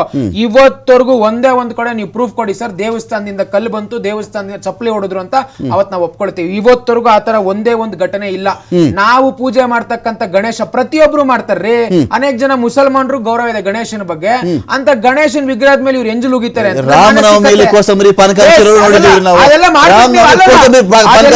ಅದೆಲ್ಲ ಮಾಡ್ಬಿಟ್ಟು ನೀವು ಎಂಜಲು ಉಗಿದ್ರೆ ಗಣೇಶನ್ ಮೇಲೆ ಯಾರು ಒಪ್ಪೋದಿಲ್ಲ. ಆ ಕಾಲ ಹೋಯ್ತು, ನೆಹರು ಅವರ ಕಾಲಘಟ್ಟ ಹೋಗಿದೆ, ಹೊಸ ನಾಯಕತ್ವ ದೇಶಕ್ಕಿದೆ, ಅದನ್ನೆಲ್ಲ ಒಪ್ಪುವಂತ ಪರಿಸ್ಥಿತಿ ಇಲ್ಲ. ಏನು ಇಂಥ ಕ್ರಮಗಳು ನೆಕ್ಸ್ಟ್ ಆಗಬಾರದು ಅಂದ್ರೆ ಏನ್ ಮಾಡ್ಬೇಕು? ಅಲ್ಲಿಗೆ ಕಾಂಪನ್ಸೇಟ್ ಮಾಡ್ಕೊಂಡು ಹೋಗ್ತಾ ಇರೋದಾ ಅವತ್ತಿಂದ ಅವತ್ತಿಗೆ? ಒಂದು ಸಮರ್ಥನೆ ಇಲ್ಲ, ಹಿಂದೆ ಏನಾಗಿತ್ತು, ಇವ್ರ ಸರ್ಕಾರದಲ್ಲಿ ಏನಾಗಿತ್ತು, ಆ ಸ್ಟಾಟಿಸ್ಟಿಕ್ಸ್ ಈ ಸ್ಟಾಟಿಸ್ಟಿಕ್ಸ್ ಇಟ್ಬಿಟ್ಟು ಇವತ್ತಿನ ಕತೆ ಮುಗಿಸ್ಕೊಂಡು ಹೋಗೋದು. ನೋಡಿ ರಮಕಾಂತ್, ಒಂದು ವಿಚಾರವನ್ನು ನಾವು ದಯವಿಟ್ಟು ಅರ್ಥ ಮಾಡ್ಕೊಳ್ಬೇಕು. ಏನು ಬಿಜೆಪಿ ಅವ್ರದ್ದು ಒಂದು ಮೋಡಸ್ ಆಫ್ ಆಪರೆಂಡಿ ಮತ್ತೆ ಒಂದು ಸೀಕ್ರೆಟ್ ಏಜೆನ್ಸಿ ತರ ಕೆಲಸ ಮಾಡ್ತಾ ಇದ್ದಾರೆ. ಅವ್ರು ಏನು ಅಂತ ಹೇಳಿದ್ರೆ, ಒಂದು ಅವ್ರ ಚುನಾವಣೆ ಇನ್ನು 2 ವರ್ಷ ಇದೆ ಅಂತಂದ್ರೆ ಅವರು ಮಾಡ್ತಕ್ಕಂಥ ಎಲ್ಲಾ ಕೆಲಸಗಳು 2 ವರ್ಷ ಮೊದಲೇ ಶುರು ಮಾಡಿರ್ತಾರೆ. ಓಕೆ, ಏನು ನಾವು 18 ಜಿಲ್ಲೆಗಳಿಗೆ ಗಲಾಟೆಗಳು ನಡೀತವೆ ಅಂತ ಏನು ರಿಪೋರ್ಟ್ ಬಂದಿತ್ತು, ಇಂಟೆಲಿಜೆನ್ಸ್ ರಿಪೋರ್ಟ್ ಬಂದಿತ್ತು, ರಾಜ್ಯ ಸರ್ಕಾರ ಆಲ್ರೆಡಿ ಅದನ್ನ ಕ್ರಮವನ್ನು ತೆಗೆದುಕೊಂಡಿದೆ. ಇನ್ ಕೇಸ್ ನಾವು ಕ್ರಮವನ್ನು ತೆಗೆದುಕೊಂಡಿಲ್ಲ ಅಂದಿದ್ರೆ ಗಲಾಟೆ ಆಗುತ್ತೆ ಅಂತ, ಕೋಮು ಗಲಭೆಗಳು ಜಾಸ್ತಿ ಆಗ್ತವೆ. 18 ಜಿಲ್ಲೆಗಳಲ್ಲಿ ಕೋಮು ಗಲಭೆಗಳು ಜಾಸ್ತಿ ಆಗ್ತವೆ ಅಂತ ರಿಪೋರ್ಟ್ ಬಂದಿದೆ, ಇತ್ತು. ಆದ್ರೂ ಅದಕ್ಕೋಸ್ಕರ SP ಅವರು ಇದನ್ನ ಇಂದು ಬಾಗಲಕೋಟೆಯಲ್ಲಿ ಸಾಮಾನ್ಯವಾಗಿ ಪ್ರೊಸೆಷನ್ಗಳೆಲ್ಲ ಜಾಸ್ತಿ ನಡೆಯೋದಿಲ್ಲ, ತುಂಬಾ ಕಮ್ಮಿ, ಅಲ್ಲಿ ಗಲಾಟೆಗಳು ಆಗ್ತಿರ್ಲಿಲ್ಲ. ಬಟ್ ಬಾಗಲಕೋಟೆ ಅಂತ ಒಂದು ಚಿಕ್ಕ ಜಾಗದಲ್ಲಿ ಗಲಾಟೆಗಳು ಶುರುವಾಗಿದೆ ಅಂತಂದ್ರೆ ಏನು ಇಂಟೆಲಿಜೆನ್ಸ್ ರಿಪೋರ್ಟ್ ಕೊಟ್ಟಿದ್ರು, ಏನು ಕೋಮು ಗಲಭೆಗಳು ಜಾಸ್ತಿ ಆಗ್ತವೆ, ಏನು ಈ ಕೆರೆಹಳ್ಳಿ ಮತ್ತೆ ಇನ್ನೊಂದಷ್ಟು ಜನ ಇದಾರಲ್ಲ ಅಂತ ಏನು ಬಿಜೆಪಿ ಅವ್ರು ಏನ್ ಮಾಡಿದ್ದಾರೆ, ಕೆಲವರು ಏನು ಈ ತರ ಸೋ ಕಾಲ್ಡ್ ಇವ್ರು ಇದಾರಲ್ಲ ಅವ್ರಿಗೆಲ್ಲ ಇನ್ಫ್ಲೂಯೆನ್ಸ್ ಮಾಡಿ ಫಂಡ್ ಮಾಡಿ ಅವರನ್ನ ಬಿಟ್ಟು ಗಲಾಟೆ ಇಂಡೈರೆಕ್ಟ್ ಮಾಡಿಸ್ತಾ ಇದ್ದಾರೆ. ಇದರಲ್ಲಿ ಸೀಕ್ರೆಟ್ ಕೆಲಸಗಳು ನಡೀತಾ ಇದೆ. ನಾನು ಹೇಳ್ತಾ ಇರ್ತಕ್ಕಂಥದ್ದು ಬರೀ ಹಿಂದೂಗಳು ಮಾತ್ರ ದುಡ್ಡು ಕೊಟ್ಟವ್ರೆ ಅಂತಲ್ಲ ಬಿಜೆಪಿ ಅವರು, ಕೆಲವರು ಬೇರೆ ಬೇರೆ ಧರ್ಮದವ್ರಿಗೂ ಕೊಟ್ಟಿದ್ದಾರೆ ದುಡ್ಡನ್ನ. ಆ ಧರ್ಮವನ್ನ ಕೊಟ್ಟು ಯಾವ ಧರ್ಮದವರು ಅಂತ ಹೇಳಿ ಅದು ಗೊತ್ತಾಗ್ತದೆ ಇಂಟೆಲಿಜೆನ್ಸ್ ಇಂದ. ಒಂದು ನಿಮಿಷ ಬೇಕಾಗಲ್ಲ. ಸೊ ಬಿಜೆಪಿ ಅವರು ಹೇಗಾದ್ರೂ ಮಾಡಿ ಮುಂದಿನ ಚುನಾವಣೆಯಲ್ಲಿ ಈ ಕೋಮು ಗಲಭೆಯನ್ನ ಮಾಡೇ ತೀರಿ ನಾವು ಗೆಲ್ಬೇಕು ಅಂತ ಪ್ರಯತ್ನವನ್ನು ಮಾಡ್ತಾರೆ. ಒಂದು ಫೈನಲ್ ಕ್ವಶನ್ ಕೇಳ್ಬಿಡ್ತೀನಿ ನಾನು ನಿಮ್ಗೆ.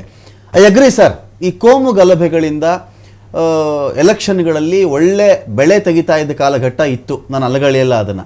ಕೋಮು ಗಲಭೆ ಆದಾಗ 2 ಪಾರ್ಟಿಗಳು ಕೂಡ ಈ ಕಡೆ ಆದರೂ ಅಷ್ಟೇ ಆ ಕಡೆ ಆದರೂ ಅಷ್ಟೇ ಒಳ್ಳೆ ಬೆಳೆನ ಪಡ್ಕೊಳ್ತಾ ಇದ್ರು, ಎಲೆಕ್ಷನ್ ಗೆಲ್ತಾ ಇದ್ದಿದ್ದು ಹೌದು. ಇದೇ ನಿಜ ಆಗಿಬಿಟ್ಟಿದ್ದಿದ್ರೆ last time last time issue raise ಆಗಿತ್ತಲ್ಲ, ಹಲಾಲು, ಹಿಜಾಬು, ಇನ್ನೊಂದು ಮತ್ತೊಂದು, ಅವತ್ತಿಗೆ ಒಳ್ಳೆ ರೀತಿಯಲ್ಲಿ ಎಲೆಕ್ಷನಲ್ಲಿ ಗೆದ್ದುಬಿಡಬೇಕಾಗಿತ್ತು. ಬಟ್ ಆ ಕಾಲಘಟ್ಟ ದಾಟಿಬಿಟ್ಟಿದ್ದೀವ ನಾವು ಅಂತ. ಹಿಂದೂ ಮುಸ್ಲಿಂ ಗಲಭೆ ಇಟ್ಕೊಂಡು ಎಲೆಕ್ಷನ್ ಗೆಲ್ಲುವ ಅಥವಾ ಸೋಲುವ ಕಾಲಘಟ್ಟದಲ್ಲಿ ನಾವು ಇಲ್ವಾ ಇವತ್ತಿಗೆ ಅಂತ? ಇವತ್ತಿನ ಮತವರ್ಗ ಬೇರೆನೇ ಇದೆಯಾ ಅಂತ ಉಮರ್ ಶರೀಫ್ ಅವರೇ? ನೋಡಿ, ಇವತ್ತೇನಂದ್ರೆ ಈ ಕ್ವಶನ್ ಬಂದು ನನಗೆ ಸ್ವಲ್ಪ ಬೌನ್ಸರ್ ಆಗ್ತಿದೆ. ಯಾಕಂದ್ರೆ ಅಲ್ಲಿರೋತಕ್ಕಂತ ಲೋಕಲ್ ಪರಿಸ್ಥಿತಿ ಅರ್ಥ ಮಾಡ್ಕೊಳ್ಳೋದು ಬಹಳ ಇಂಪಾರ್ಟೆಂಟ್ ಆಗಿರತ್ತೆ ಇಂತಹ ಪ್ರಶ್ನೆಗೆ ಉತ್ತರ ಕೊಡ್ಬೇಕಂದ್ರೆ. ಆದ್ರೆ ಒಂದು ವಿಷಯ ನಾನು ಇವಾಗ ಹೇಳಕ್ಕೆ ಮುಂದೆ ಬರ್ತಿದ್ದೀನಿ. ಗಂಗಾಧರ್ ಕುಲಕರ್ಣಿ ಅವರು ಒಂದು ಮಾತು ಹೇಳಿದ್ರು, ಸಲಹೆ ಕೊಟ್ರು. ಉಮರ್ ಶರೀಫ್ ಅಂತವರು, ನೀವು ಒಳ್ಳೆ ಮಾತುಕತೆ ಮಾಡ್ತೀರಿ, ಒಳ್ಳೆ ವಿಷಯಗಳನ್ನು ನೀವು ಹೇಳ್ತಿದ್ರಿ, ಬಟ್ ರೋಡ್ ನಲ್ಲಿ ಬಂದು ಸಮಾಜದಲ್ಲಿ ಸುಧಾರಣೆ ಮಾಡಕ್ಕೆ ನೀವು ಇನ್ನೂ ಮುಂದೆ ಬರ್ತಿಲ್ಲ. ನಿಮ್ಮಂತವ್ರು ನಿಮ್ ಜೊತೆಗೆ ಕೈ ಜೋಡಿಸ್ಕೊಂಡು ಯಾಕೆ ಬರ್ತಿಲ್ಲ ಅಂತ ಒಂದು ಪ್ರಶ್ನೆ ಮಾಡಿದ್ರು. ಆ ಸಲಹೆಯನ್ನು ತಗೊಂಡು ಇನ್ನ 1 ತಿಂಗಳು ಇಲ್ಲ 2 ತಿಂಗಳ ನಂತರ ಉಮರ್ ಶರೀಫ್ ಮತ್ತೆ ನಮ್ ಜೊತೆಗೆ ಜನರನ್ನ ಕೂಡಿಸ್ಕೊಂಡು ಇಡೀ ರಾಜ್ಯಕ್ಕೆ ನಾನು ರೌಂಡ್ ಹೋಗ್ತೀನಿ, ಎಲ್ಲಾ ಮಸೀದಿಗೂ ಹೋಗ್ತೀನಿ ಇನ್ಶಾ ಅಲ್ಲಾ ತಲಾ. ಹೋಗಿ ಇಲ್ಲಿ ನಾನು ಏನ್ ಮಾತಾಡ್ತಿದ್ದೀನೋ ಅದನ್ನ ಅಲ್ಲಿ ಓಪನ್ ಆಗಿ ಮಾತಾಡ್ತೀನಿ. ಸೊ ಬದಲಾವಣೆ ತರಣ ಖಂಡಿತವಾಗಿ ಇನ್ನ ಮುಂದೆ. ಇವತ್ತಿರುವ ಪರಿಸ್ಥಿತಿ ಎಂದೆಂದಿಗೂ ಇರತ್ತೆ ಅಂತಿಲ್ಲ. ಇನ್ನು ಕೆಲವ ತಿಂಗಳಲ್ಲಿ ನಾವು ಶುರು ಮಾಡ್ತೀವಿ. ಅದಕ್ಕೆ ಗಂಗಾಧರ್ ಕುಲಕರ್ಣಿ ಕೂಡ ನಮ್ಗೆ ಸಹಕಾರ ಕೊಡಬೇಕು, ಮತ್ತೆ ಉತ್ಕರ್ಷ್ ಕೂಡ ಸಹಕಾರ ಕೊಡಬೇಕು, ರಘು ದೊಡ್ಡೇರಿ ಕೂಡ ಅವ್ರು ಕೂಡ ಸಹಕಾರ ಕೊಡಬೇಕು. ನಿಮ್ಮ ಸಹಕಾರದೊಂದಿಗೆ ನಾನು ಇಡೀ ರಾಜ್ಯಕ್ಕೆ ಒಂದು ಮೂವ್ಮೆಂಟ್ ಅನ್ನ ತರ್ತೀನಿ. ಇದ್ರ ಮೂಲಕ ಹಿಂದೂ ಮುಸ್ಲಿಂ ಭಾಯ್ ಅಂತ ಹೇಳೋದು ಬರೀ ನುಡಿಯಲ್ಲಿ ಇರಬಾರ್ದು, ನಮ್ಮ ಭಾವನೆಯಲ್ಲಿ ಕೂಡ ಇರಬೇಕು, ನಮ್ಮ ಡೀಲಿಂಗ್ಸ್ ನಲ್ಲಿ ಇರಬೇಕು. ಅಂತದ ಒಂದು ವಾತಾವರಣ ತರಕ್ಕೆ ನಾನು ಖಂಡಿತವಾಗಿ ಶ್ರಮ ಪಡ್ತೀನಿ. Fine, thank you Umar Sharif ಅವರೇ, ಥ್ಯಾಂಕ್ ಯು ಗಂಗಾಧರ್ ಕುಲಕರ್ಣಿ ಅವರೇ, ಥ್ಯಾಂಕ್ ಯು ಉತ್ಕರ್ಷ್ ಅವರೇ, ಥ್ಯಾಂಕ್ ಯು ರಘು ದೊಡ್ಡೇರಿ ಅವರೇ. ನೋಡಿ, ಇದೆಲ್ಲ ಒಂದು ಕಡೆ ಗಲಾಟೆ ಆಗ್ತಾ ಇತ್ತು. ಬಹುಶಃ ಆ ಒಂದು ಮಹಿಳೆ ಒಂದು ವಿಷುವಲ್ ಈಗ ಪ್ಲೇ ಆಗುತ್ತೆ. ಈ ತರಕಾರಿ ಮಾರುಕಟ್ಟೆಯಲ್ಲಿ ಅವರು ತರಕಾರಿ ತೊಗೊಳಕ್ಕೆ ಅಂತ ಹೋಗಿರೋದು. ಅವತ್ತು ಒಂದು ಕಡೆ ಇವರೆಲ್ಲ ಸಭೆ ಸೇರಿಬಿಡ್ತಾರೆ, ಇಲ್ಲ ನಾವೆಲ್ಲ ಬಂದ್ ಮಾಡಿಸ್ಬಿಡ್ಬೇಕು ಅಂತೇಳಿ. ಬಂದ್ ಅನ್ನೋದು ಉತ್ತರ ಆಗಲಾರದು. ಆ ಮಹಿಳೆ ನೋಡಿ, ಇಲ್ಲಿಗೂ ಕಲ್ಲು ಹೊಡೆದಿದ್ದಾರೆ, ಈ ತರಕಾರಿ ತಗೊಳ್ಳೋ ಪ್ಲೇಸ್ಗೂ ಕಲ್ಲು ಹೊಡೆದಿದ್ದಾರೆ. ನಾವೇನು ಮಾಡಿದ್ದೀವಿ? ತರಕಾರಿಗೂ ಇದಕ್ಕೂ ಏನ್ರಿ ಸಂಬಂಧ? ನೋಡಿ, ಆ ಮಹಿಳೆ ವಾದ ಅದು. ಇಲ್ಲಿಗೆ ಒಂದು ಕಲ್ಲು ಹೊಡೆದಿದ್ದಾರಲ್ರಿ, ಇವ್ರನ್ನ ಏನು ಮಾಡಬೇಕ್ರಿ ಅಂತ ಕೇಳ್ತಾ ಇದ್ದಾರೆ ಅಂದರೆ, ಅದು ಕಾಮನ್ ಮ್ಯಾನ್ನ ಕ್ವಶನ್ ರೀ. ಅದು ಅವರ ಜೀವನ. ಬೆಳಗ್ಗೆ ಒಂದು ತಿಂಡಿ ಮಾಡು, ಮಧ್ಯಾಹ್ನಕ್ಕೊಂದು ಅಡುಗೆ, ರಾತ್ರಿಗೊಂದು ಅಡುಗೆ ಇರಲೇಬೇಕಲ್ಲ ಇದು. ಸೊ ಇಂಥ ವಿಚಾರಗಳಲ್ಲಿ ಎಲ್ಲ ಮೆಚೂರ್ಡಾಗಿ ಥಿಂಕ್ ಮಾಡೋಣ್ರಿ. ಈ ಹಿಂದೂ ಮುಸ್ಲಿಂ ಗಲಾಟೆ, ಅವ್ರಿಗೆ ಓಟ್ ಲಾಭ ಆಗುತ್ತೆ, ಇವ್ರಿಗೆ ಓಟ್ ಲಾಭ ಆಗುತ್ತೆ, ಅವ್ರನ್ನ ಗೆಲ್ಲಿಸ್ಬಿಡೋಣ, ನಿಮ್ಮ ಲೈಕ್ಸು ಡಿಸ್ಲೈಕ್ಸ್ ಅಷ್ಟೇ. ಇಷ್ಟ ಇರೋ ಓಟ್ ಹಾಕ್ತಾರೆ, ಇಷ್ಟ ಇದ್ದರೆ ಓಟ್ ಹಾಕಲ್ಲ ನೀವು, ಅಷ್ಟಕ್ಕೆ ಬಿಟ್ಬಿಡೋಣ ಅದನ್ನು. ಎಲ್ಲ ಸಮುದಾಯಗಳ ಕಡೆ ನಾನು ಅಷ್ಟೇ. ಇದು ಬಿಟ್ಟುಬಿಟ್ಟು ಈಗಲೂ ಅದೇ ರೀತಿ ಹಳೇ ಕಲ್ಚರೇ ಇಟ್ಕೊಂಡು ಕಲ್ಚರು, ಸ್ಟೋನ್ ಏಜು, ಶಿಲಾಯುಗದಲ್ಲೂ ಹಿಂಗೆ ಮಾಡಿಲ್ಲ ಕಣ್ರಿ ಮನುಷ್ಯ, ಶಿಲಾಯುಗದಲ್ಲೂ ಹಿಂಗೆ ಮಾಡಿಲ್ಲ. ಇದನ್ನು ಬಿಟ್ಟುಬಿಟ್ಟು ಮುಂದಕ್ಕೆ ಹೋಗೋಣ ಅಂತ ಹೇಳ್ತಾ ಡಿಬೇಟ್ ಮುಗಿಸ್ತಾ ಇದ್ದೀನಿ. ನಮಸ್ಕಾರ.